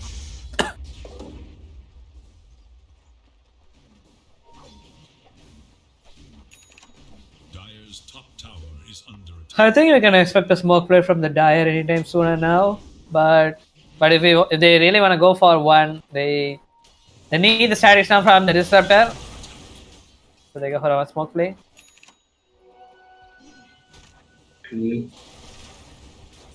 Now both teams very content to just play safe finally. They're 10-7. Team Barbarians aggressing that bottom tower. Not trying to at least. They're gathering up there. Will you see a gang for Night Stalker? I think they are going to look to gank Night Stalker the day a lot to make sure it doesn't stack up. Yeah, but without the finger out there, I don't think like this guy can easily die. So he already on Augur Axe as well. Pretty much tanky too. No, but okay. Narendra Nubi is gonna get away. Arjuna with the static storm on the 2 people with no kinetic field. He's gonna lose his life though. Storm's gonna come into the fight with the DD. The Riptide gonna pop his dog and the focus fire has been used on right on top of this nice they were released so that he can get rid of the vision over here. Life Shiller lost his life though. God still very much alive under this. Piper coming up the line, coming to the fight as much as he can. But no! God! He's still alive into this fight, but has somehow lost in the fight first one and all. Undying, he's still the sole reporter, use it as the return kill, but no, he's dead as well. Para coming out with the charge. Who's he gonna go for? He tried to go for a storm who doesn't have any more mana, but Arjun stopped it in the midway. Bro. Team Nether is now really catching up to Team Barbarians, and less than this is about 1K of gold difference now. Slark with those stacks, plenty of stacks now. I think he's already got 6 stacks. Like this is just too much. I mean, I think they are taking like very unnecessary fights right now. Like they need to like pick off like a solo people like wherever they like pretty much alone. But I don't think like they forcing all of these team fights right now. So I think like this is not that good. Yeah, I think that they're just forcing fights at this stage. So definitely something we should avoid.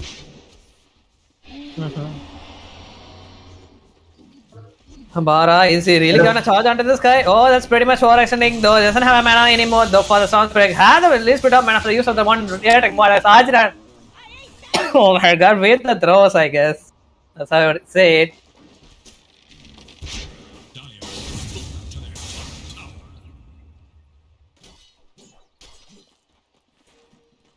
Rest of his teammates were nearby, so Stormspread is still gonna live his life.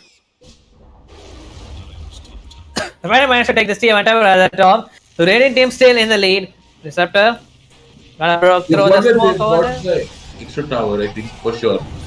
Team Barbarians have got the extra tower in the top lane. I think this Receptor he needs to learn like hold down his ult before he dies. I don't like why he's dropping it out every time, but Arjunan, he's gonna get caught up. Cookie not gonna connect on anybody. Arjunan needs to be really careful. So order with the heal and infest with the double heal as well. He's still gonna survive onto this one. Both team have used up a couple of spells, but nobody's gonna get a kill onto this one. At this stage, they're fighting relentlessly. They're just going hammer and tongs at each other, fight after fight after fight. Walking towards the bottom, Bara on a charge. He's up a charge right on top of this Slark, but he doesn't have a pawns left. He doesn't have the pawns.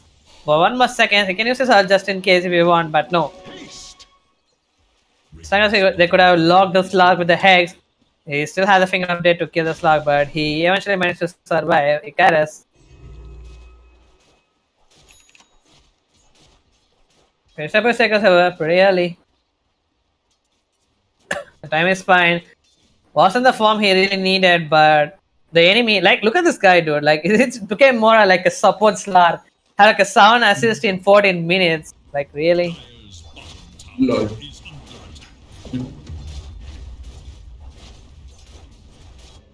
Clark is I think he's at a very comfortable position right now. He's got the level, he's got the stacks, and he's got the farm. Yeah, that's a perfect position for the tombstone to be laid, and without anybody else, I don't think like they can even defend this team at all. Okay, they're gonna get back a little bit. I think Clark would want to probably deny this. How much gold does this give to Tombstone? I think it gives like 200 gold. Okay, Riptide with a smoke play. Broke a smoke, not gonna become it. He has the Echo Saber, so if he wants to go for the squeeze, okay, this would be the right time to do so. Adragard gonna get caught up by the glance. Yep, literally every single of them gonna go straight on top of this guy. Lion is there for another 50 seconds. It was a dieback for him. Alright. Gonna go right on top of this Wind Ranger. Sounds spread. Where is this guy at? No! Oh no, he got did try. He needs to be really careful, or else he's gonna die for sure. What a mission has been done to the first by error. Finally managed to kill this NS, but at what cost of his own life? That is a newbie. And first, the combo is there. They're at least trying to get a kill on the Sapphire, but Arjuna, he's already dead without being able to use up his nether stack at the very least. Icarus, he's been getting lots of stacks under this game. Oh my god. And now both teams level in terms of the kills, 15-15. I think a very, very competitive and will be fought matchup so far. Yep. Even though it was like a very shady little start, Icarus still managed to get up tons of stacks for him to scale in the late game, I guess. And with that tower, they've also taken the lead in terms of the gold advantage in Nefarious. Looking for me?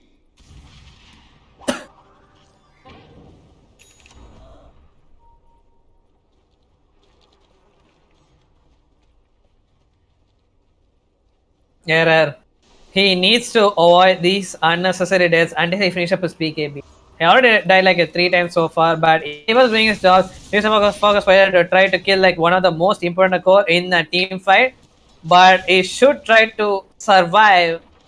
This is gonna be a free game for the Slark once he does with his Silver Age. Yep. He's almost, he just needs 1700 more for his Silver Age. Silver Age, no, sorry, Shadow Blade. And then I think, after that, it's pretty, he becomes pretty unkillable. Without a gem. No, I wouldn't really say so. Once Lion finishes playing together, as long as they can initiate first, they will be doing just fine. Yeah. Well, it's Herald level plays versus Immortal level plays. Okay? Yeah, but whatever. Herald talking here. No comments. No comments.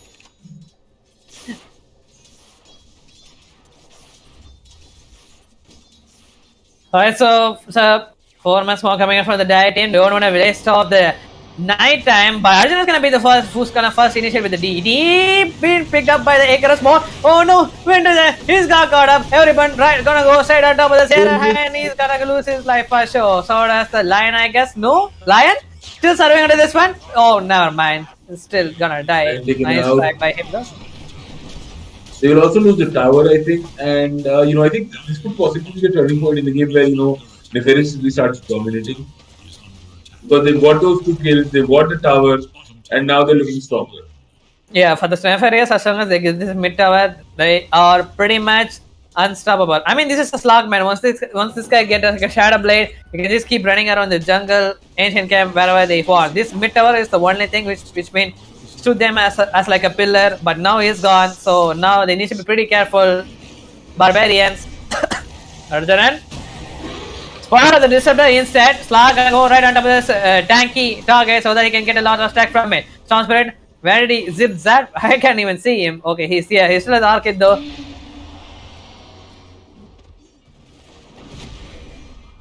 There was another Nobi once again. Not per se. Doesn't have enough damage to deal with this snap fire. He's so tanky. With his armor and stuff, so custom by him. I think absolutely crazy. Yeah. Now, I think what do you think Team Barbarians need to do here to really just settle themselves? Because I think they're taking one fight too many, and they really need to back down and try to figure out a way to stop this slug. Like so far, like the diet team, they haven't even done any mistakes. So far, like, the diet team has done so many mistakes, and they just have rectified it. Like they cleared the one mistake. That's what they managed to punish them whatever the mistakes they do.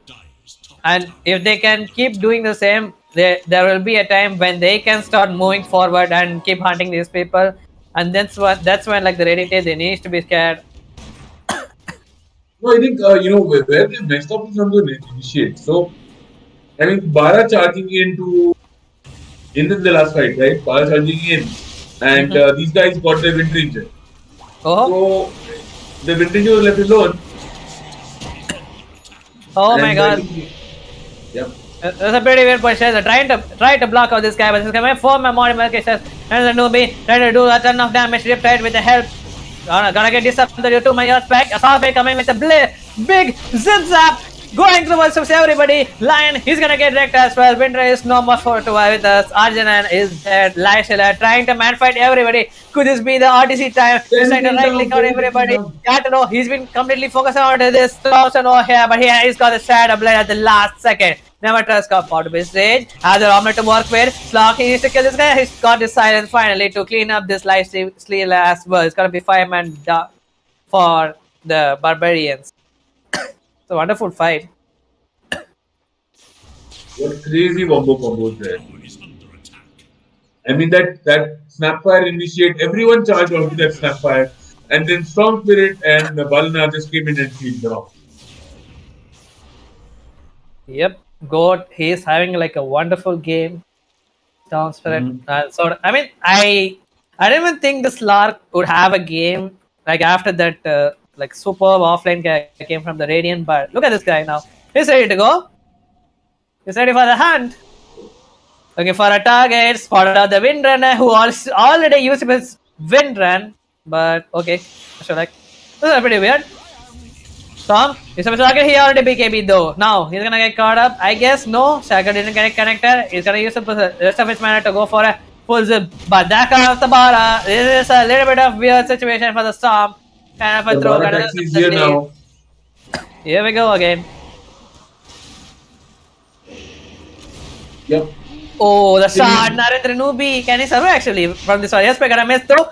Cookie, can I get away? Arjuna, he's gonna get his chance in the less than 5 seconds. Trying to juggle on the trees, trying to get died in the Neotas has released, but no, his armor is too much. Center creep, he doesn't have the damage to kill him, so he's gonna lose his life to the Bara.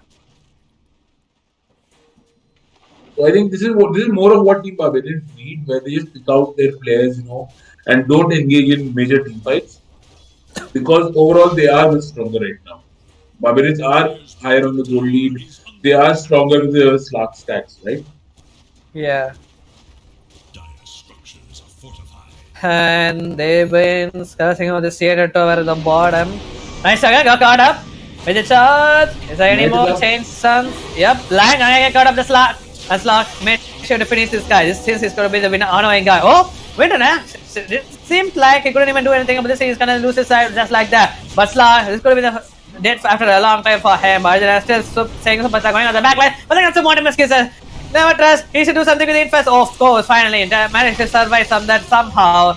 But he's gonna go for the fight. He's gonna splash it out instead and go for the continue this fight after all. Never trust. Now he's literally unstable. There's no one to stop this guy. Toronto Garia is the only one left alive for the Lifestealer. Let's see. Oh, Lifestealer has just farmed himself to. I think we've been talking about Slark all this while, but this Lifestealer has farmed like crazy. Yep. I mean, Lifestealer can operate like a good attack speed also. So it doesn't matter. Like he has like a life steals. He can farm the agent very early as well. Yep. And I think he built that halberd specifically for that Slark. Or yes. Night Stalker for that matter. Night Stalker also, yeah. You can even use it for the Storm Spirit also. Like, he relies on his overload, the third ability overload damage, which is pretty much like a... Even though it says magic, you need to right click the target, right? Or else it would be pretty waste. Yep. So, the Heaven Summoner is a really a great choice from the Lifestealer. Absolutely. And Orchid for that silence on Storm Spirit.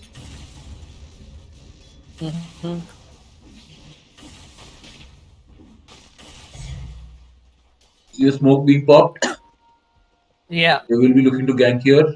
It's almost night time though, they have to be cautious of that. It is almost night time. And there we go. Are they really keen to engage in a fight in the night? And if so, why? Going for a fight, Storm. They found a good target. Storm for 63 seconds. Sorry, what are you asking? No, I was saying it's well. I was like, why are they, engaging in the night? But then I got my answer clearly. Now they're going for the Aegis.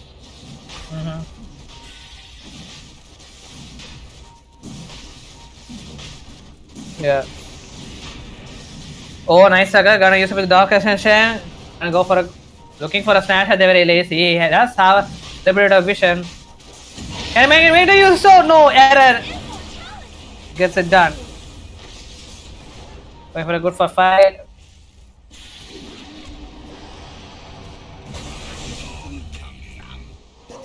And now stacking up on those Finger of Deaths.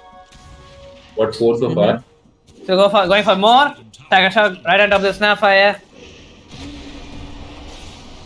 And he's dead. Presumably.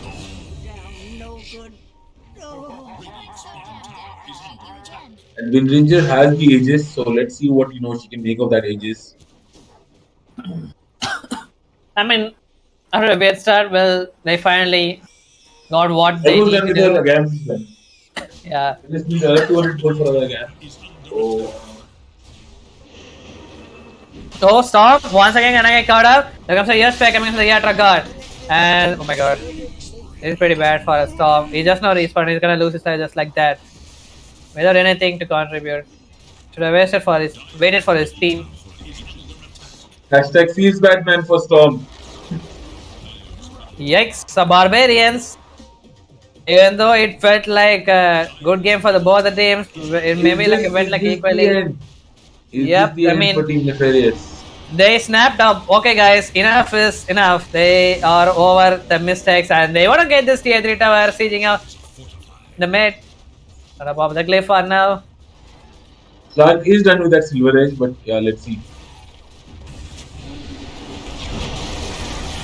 Oh, Ignorance gonna go set up the Sundying so that he can get a little bit of stacks from the release. Starting Storm Ornaments, everything just for one tank to get. But he won't even die. Did you look at the heals? My god. Oh that my was god. so much for one guy. He didn't even die. Won't even die. That's hell no. The heals, the damage. Oh my god.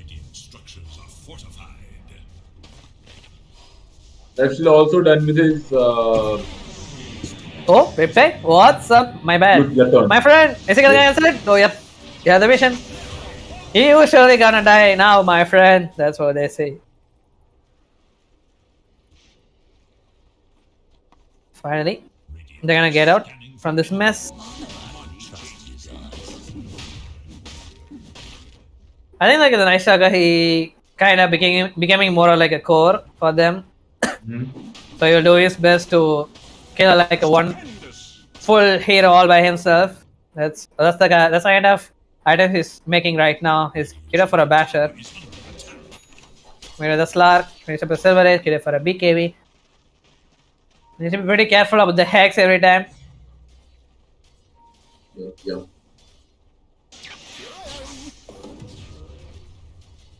And so far, I think Lifesteal having the highest net worth, then followed by Windranger and then Slark, almost 3,000 behind. Oh. So, 3-man and too much aggro at the back line coming out from the air and slow things around the ball. Oh wait, what? He just did just like that. He's been keeping out like what the hell happened. Even he doesn't know about it. Try to go for a TP. That's not fair. Lost his life as far. But they're gonna go for more nice sucker. Guess what? He's what a snipe by that Windranger. Yeah, but it's pretty much angry. He's going for more set of the ages. Storm Spirit getting care of his life, trying to get out of this mess. Since Windranger finished up his second attempt, can pretty much run at anywhere. Charge! Swallowed out the Storm Spirit as well. And look for a shackle there, that comes in. He's there as well. 5 man. What a charge that was. Bara be like, you give me one side of this helmet, you get me. And that's precisely what happened here. Yes. He made a comeback like a beast. He was like a, I think 7-6, but now suddenly like 11-6 in the KDA. Yep. No, I mean, they were there. Nefarious had really looked strong at one point, but I don't know where they fell apart. I think they just got a little cocky, and yes, that's where they messed up. But guys, come on, can we have some more viewers for the next match? Let's try to touch 50 viewers. We want to play. 3-man charge. Arjunan put up his BKB, wasted at the start. He didn't knew it was coming. There, Arjunan. They need to wait for the Storm for one more last fight. It's a Barbarians. Can they do this? Dire team. FRS. Part of his BKB, he fallen down. More demonstrations have been used to right off the charge. Going on the backlines only now. It is focusing on right on top of it. BKB has been popped out too by Hex. I don't know this Storm Spirit. Don't have anything to escape from himself. Triple get the now and is gonna go for more. So Rip to clean up the NS as well. In first just to splash out the damage to make it look like cool. And GG has been called. Literally. They died with that. They can't do it anymore. Barbarians, they see it out of this victory, and it's unfortunate for the Nefarious. They really did well in the first half, out as the second game. But here we part ways with them. Nefarious has been eliminated from this tournament or this game. Yep. And, you'll definitely. Hey, K-Dog, thank you for tuning in. The world has also been officially termed a female caster now. Yeah, whatever. Dude, I think like we're gonna like another match like instant in less than 5 minutes, so we're gonna make it pretty quick. Yep, let's go. Let's hop on off for a quick break, guys, and we'll be right back with the next match in under 5 minutes.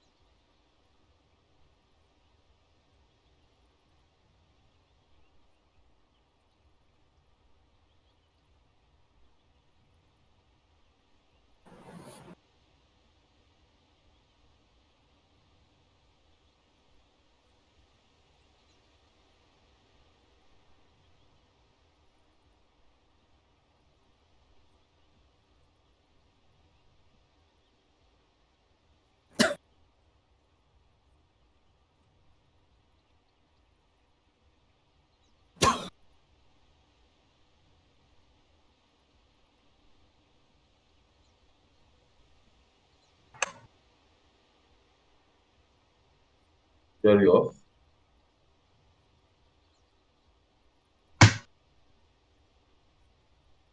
Yeah.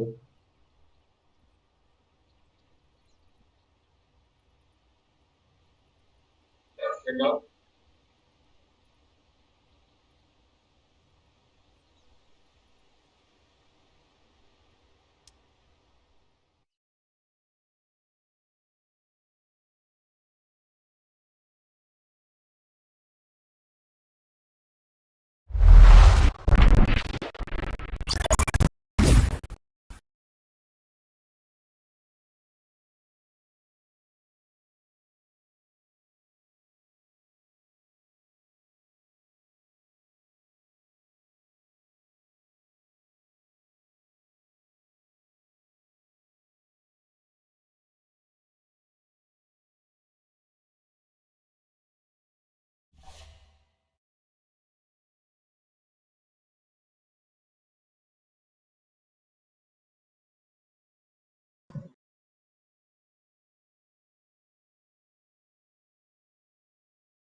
Connect the dots straight to the start of intoxicating wine. Lingering touch, these soft words whispered in the dark. Set my heart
We are dreaming in the dark. We are nothing more than dust.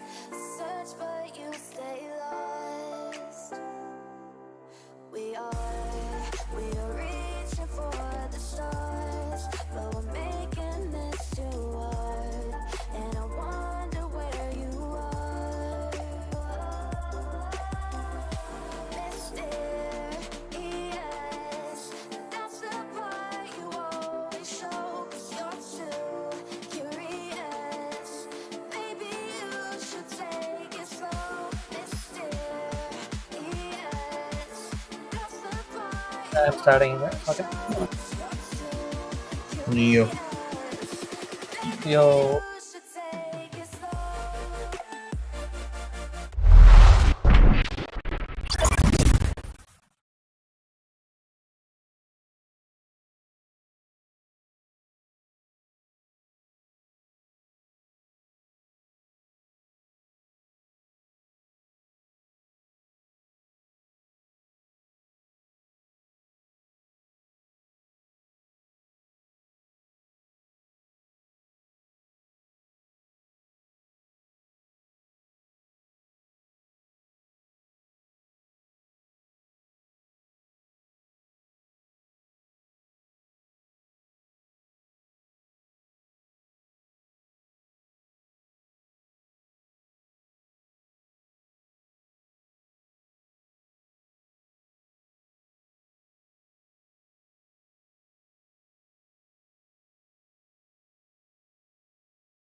Late game, the tombstone might be annoying stuff. It might as well be like a mini black hole since you can't get away unless you can break down that tombstone. So obviously, it's one annoying hero. What do you think about it? Yeah, I agree, but I don't know. Let's see. I wasn't expecting that massive heals from the last game, like Infest, Soul Rip, and Guarding Race, I guess. That was so fun to watch. Yep. There were some very nice infests where he saved Windrunner. I thought for one sec, like, whether this Undying had a holy locket or what. But no, even without the holy locket, he had like that so massive healing amount of healing. Yep. Dire's turn to pick. Interesting Viper ban coming out from Team Ninja. Interest. Indeed. Not sure like why though. 10 seconds remain. Maybe they just wanted to have let their mid lane have like a good game, like a actual, like a mid matchup, not like just because you're gonna throw acid, like spit acid in my space. I'm gonna leave my lane and go and farm the jungle. No, that's like a decent, fair fight in the mid lane. That's whatever. 10 seconds. 5 seconds. What happened to this?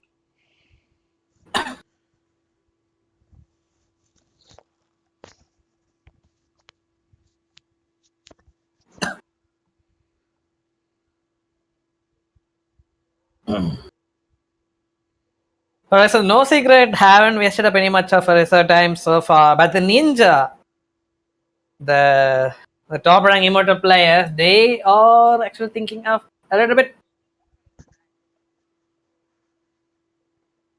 Maybe they still not ready with their strategies or what.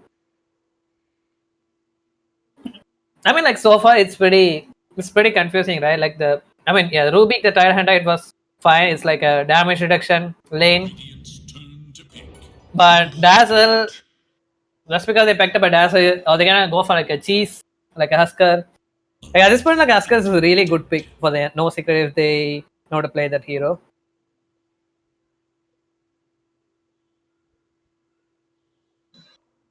Seconds. 5 seconds remain.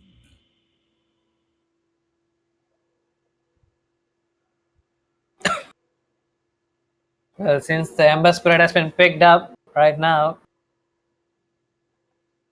I might as well try to avoid few other Spirit heroes. Storm Spirit has been banned already. Voice Spirit is still in. Slap. Bro, could this be an Invoker game for the no secret since they have picked up a Tide Terra Vision to Cataclysm? There still might be a chance, right?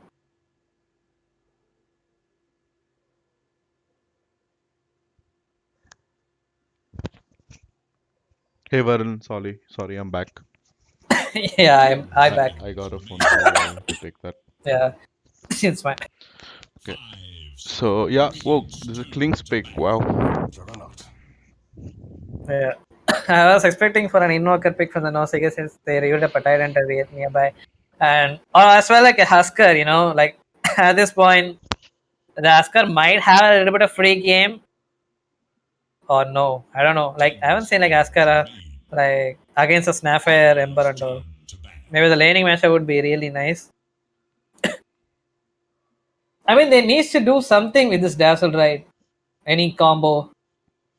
Why did they even pick this hero? Oh, I'm pretty much confused. Which hero? I mean the Dazzle. The Like Dazzle. why did they even pick? It just doesn't even fit in this whole I think draft. it's good versus Undying in lane. Because Undying can't trade with you. Undying loves to trade in lane. And if there's a Dazzle, Undying really can't trade with you. Haha.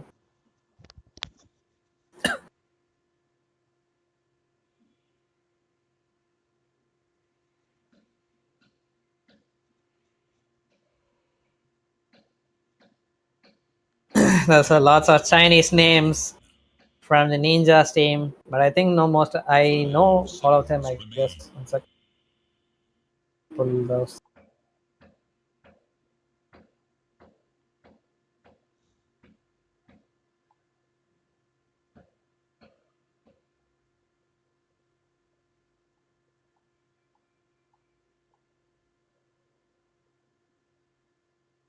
Band up the puck so that it won't be causing any trouble for the Ember. And Yep, that's a very nice ban because puck coil counters Ember a lot. Ember can't move, can't do anything. One of the biggest but counters. yeah, but I don't know like why would they like take down that mini stun from the Dream Coil? Why would they like totally remove it? It's pretty weird what it did to them. Hmm. I want actually Team Dire to pick up some more follow-up stuff for the Ravage. Yeah, they can completely rely on the Ravage itself. Like once they use the Ravage, what else they gonna do? Yep, they should pick Are they some gonna like nice wombo combo with the Ravage. yeah, they just can't keep on hoping, like pray for the Rubik that oh my god, bro, you need to steal some good stun, or else we are so totally doomed. So I totally support you. No, bro, And that's there's not how not it much works. stuns to steal also. Like stealing cookie is little hard. Huh. Actually, I saw like the story of Bushan guy, the Sriraj. So what one time what he did was there was like the Morphling and Earthshaker combo when it was famous. So he played his Earthshaker and he didn't even pick a single spell on his ancient totem. Yeah, So that yeah. When the even the Morphling morphs Morphling, into him, he won't have enchant yeah, totem. yeah. I wonder if that could have been the case for this guy, but no. Wow, Night Stalker last pick coming out from Team Ninja. Night Stalker is one of those scary heroes. He's gonna pop his Dark Ascension and And run with you. your favorite signature hero as well, sir. Yep, one of my favorite heroes too. 5 seconds.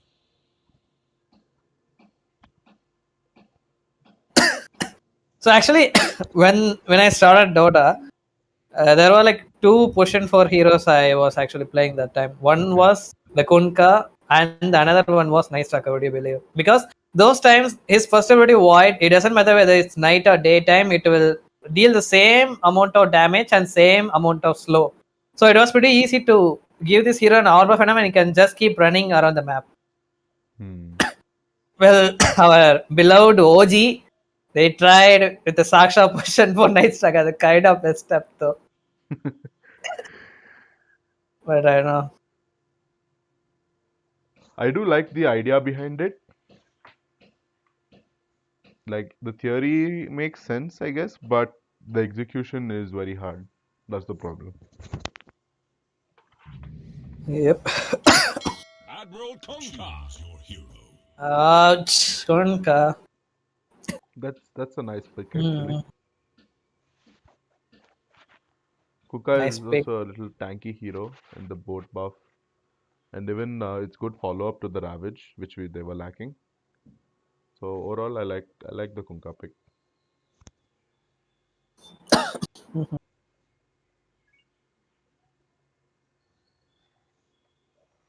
So I guess with this draft, we can already see that the Rubik player has a lot of things to do, and Ninja, like, all favor and nice talk between. So this guy, we know a lot about him, and I'm sure we just need to silence this tight-hander every time in the fight, and pretty much they can win the whole team fight, I assume. Yep, definitely, definitely.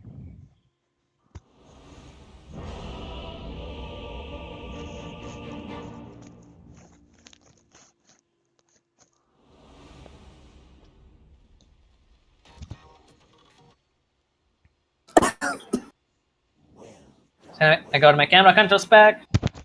Wonderful. So dude, every single time I had to be pretty afraid whether I will have the camera or not. This is so freaking hell. Please, Gaben, please fix Dota Spectator.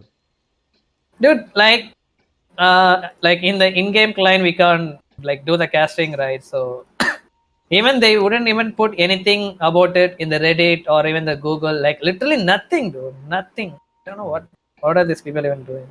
He doesn't care about the game or what. Remember on the first day of TI, the same issue happened and there was like a 2-hour delay for the group stage to start. TI 1. TI 10. Oh, TI 10. Oh, yeah. I mean, was that the same issue? It was, so basically the issue was the cameraman and the broadcaster, they had an issue with the DoTA TV ticket, where even if they put the TV ticket, the thing was not showing, apparently. Oh. So that's what the post was on Reddit, and I read it. Mhm. So they had an issue with the Dota 2 TV ticket and broadcast channel. So I'm pretty sure this was the bug, the no audio bug in game. Well, we'll go with the quick introduction for both the teams. So the Radiant team, I think these guys, Ninja. Oh, so many Chinese names. What the hell? How do I even read this? So we have ABH1 on the Ember Spirit. We have World Fab on the Night Stalker. And I think the Snapfire is Madness. I have no idea who the Clinks is.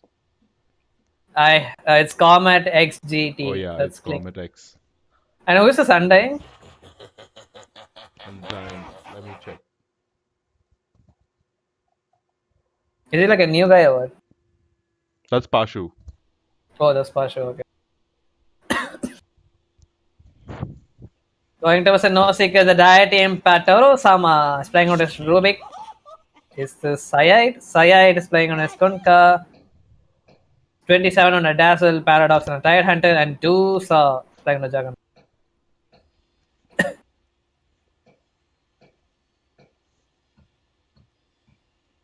So, Alan, how's your day been going so far? Me, totally fine. My throat, not fine. Yep, Almost you should drink some hot water. Yep.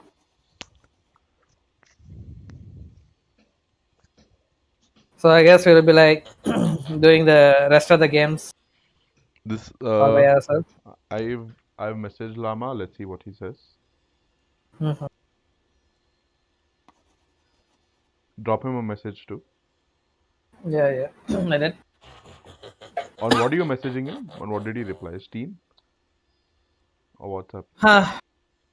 He's replying in WhatsApp. Okay.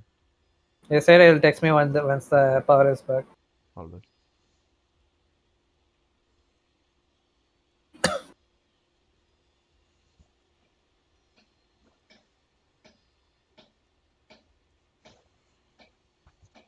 So what's this? Is this another strategizing pause or what?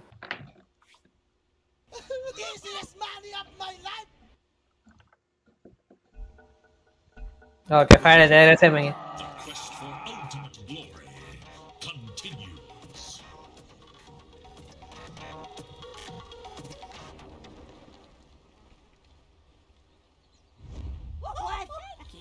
So you know about this guy named Wolfever, right? He's one of the best offliners in our India at this point of time. And you yourself as an offliner, what do you think about this guy? Like how does he play in the lane?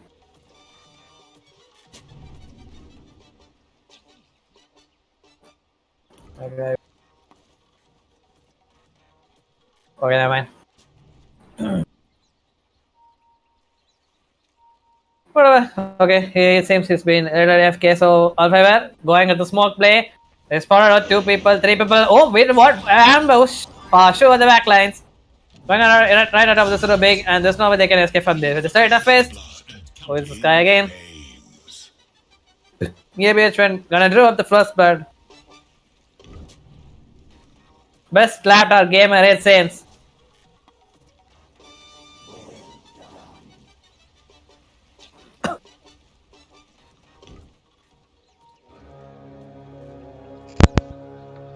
Sorry about that, Verlin. Lama had just called me. So I was just having a word with him. He said he should be here by 5. So this is great news.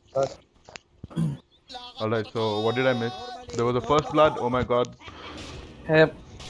That's pretty good smoke play came from the ninja. Rubik dead for that. Okay.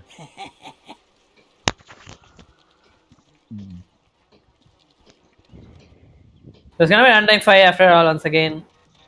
And this time he won't be having like a hard time though. Like even though it's like like a damage reduction kind of lane, he doesn't care about it. He's just gonna pop with the DK and right on top of the 2 targets and gonna keep on right clicking those people. Yep. Interesting to see that they didn't lane the Dazzle versus the Tide. I mean, versus the Undying. Because a Dazzle Tide lane versus an Undying is very good. The Tide actually can't lane that. So interesting to see Rubik here. Because Undying is going to have a free time now. Ember versus Kunka mashup. I think most of the time it's Kunka who wins the lane, right? Since the tide bringer. Yeah, I'd say Kunka has a favorable matchup here. But Ember can go to the jungle and keep up.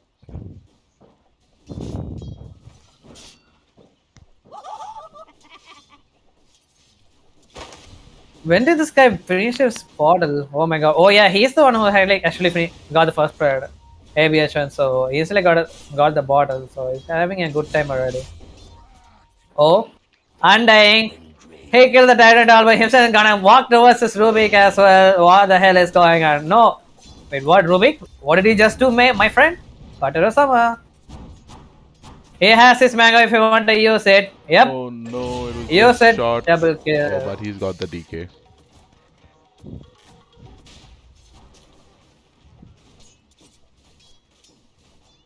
Yep, this guy has been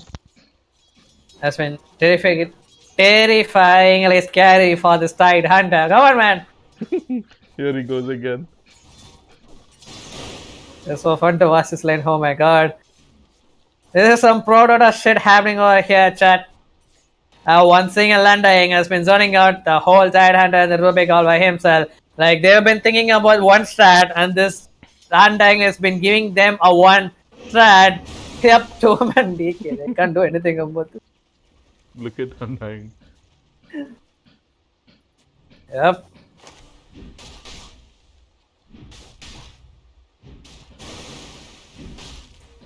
What am I even doing with the camps, lol?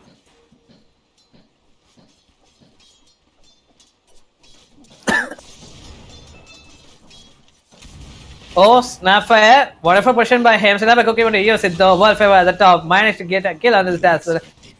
Pretty bad positioning from him.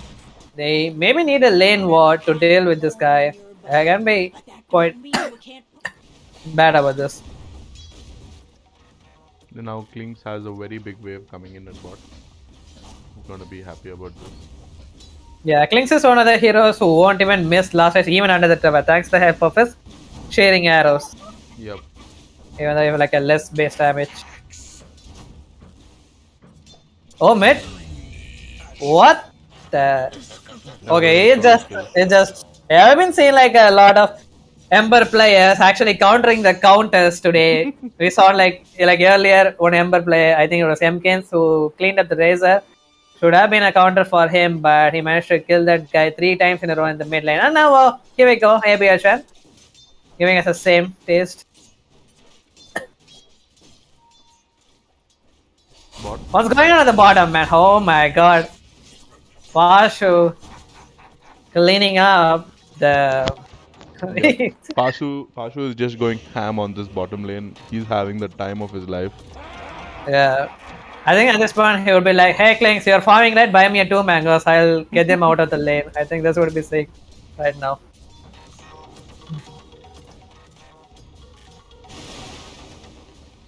Shit, what an incredible hero. Though I had to play this since I have like only 2 legs. I like the taunt at the very least. Yeah, Pretty that fun. taunt also is very nice. Is the tide going to go down here? Oh, no. Not really. So they do have a ring of Bestius in lane. So that's going to help him a lot with mana and for the Kling.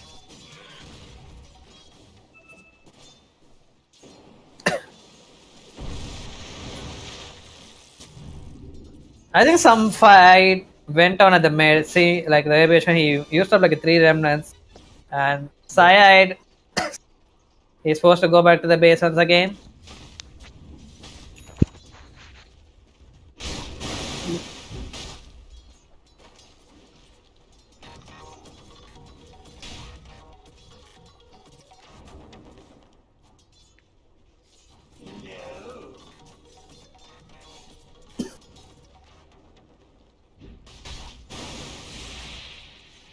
Okay, so anchor smash and wait.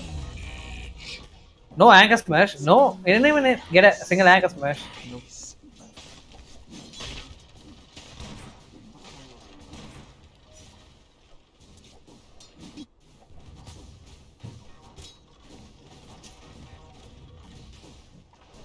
Oh my god, pretty much all the three lanes have been going really good for the Radiant Ninja. All the cores are like a 30 CS. And oh, Rusa Jaganan. There's a He's incredible amount of gonna support die spin. after the spin ends, right? He surely is gonna Yes. die. Yeah. Snapfire doing the harness, using a body slap right on top of this jug, and is dead with a just like that. Mid, Sayed trying to go with There's a the juke coming out from the Kunkka. Oh, but Ember 45 degrees. Nice torrent, but I think he's still gonna die, right? he will get a little bit of buff from the ram. I'm gonna dodge it as well. One more side of face would do the thing in less than 3 seconds. But he will have the ram though. Will he die? No, He didn't die! Ooh, yeah, the ram Well ram played, hag well held played by him. Oh Kunkka. my god. There was some sick series of jukes. Oh, bounty!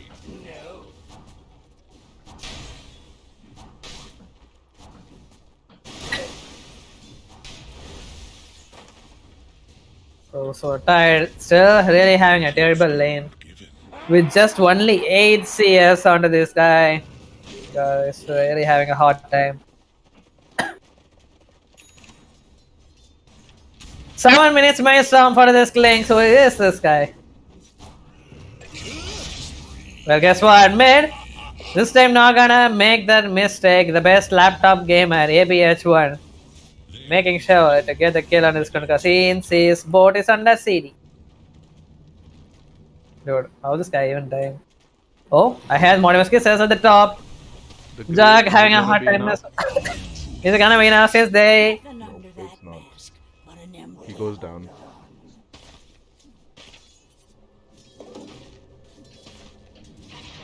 Wait, what? Kunka? Hello? Hello there. Kunka at the top. Cheeky little move, but it didn't work out. Yep. Yeah. But I think like Ember is pretty much interested in his lane partner, the mid laner. Wait, what? Juggernaut in the mid? No, that's too bad, I guess. That's gonna be too bad. Flame God, maxed up Flame God, gonna go right on top of this Juggernaut. Do something, he should be pretty careful since the Remnant is coming in for straight on top of this guy. He needs a little bit of mana to work with, but it doesn't matter. It's like a level advantage. Jug is dead as well. Side, missing up the board, but it's got the rum. It didn't have the rum. Wait, what? Okay, what? He didn't walk in the projectile of the board. Oh, he needs to walk in the projector of the board. Yeah. I thought, at least I thought like the Kunka will get it automatically since he's the one who's actually using it.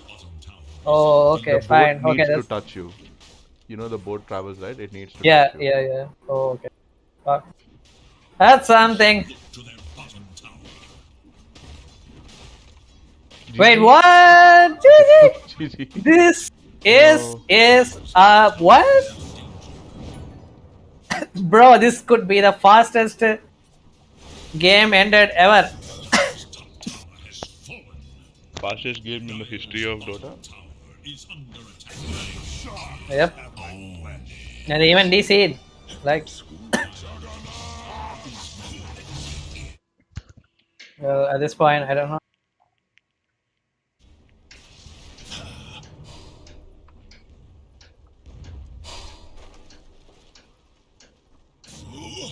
Oh, is it a fake GG? I think it's a fake GG. Fake GG? No. Yeah, so, like some guy be like, no, never give up, guys, never give up until the throne gets destroyed. Oh, yes, now the throne is destroyed. What we can do now? So, oh my god. Yeah, oh my god. Alright, guys, the next game will be at 5 p.m. So do catch us for that game. Please tune in. See you guys soon. Take care. Bye bye. Bye.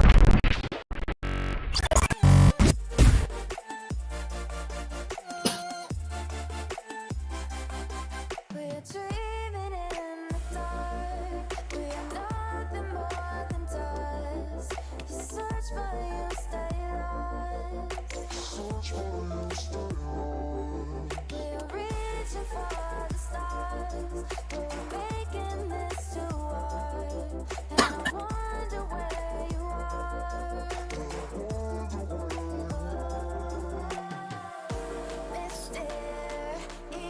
This is stream past.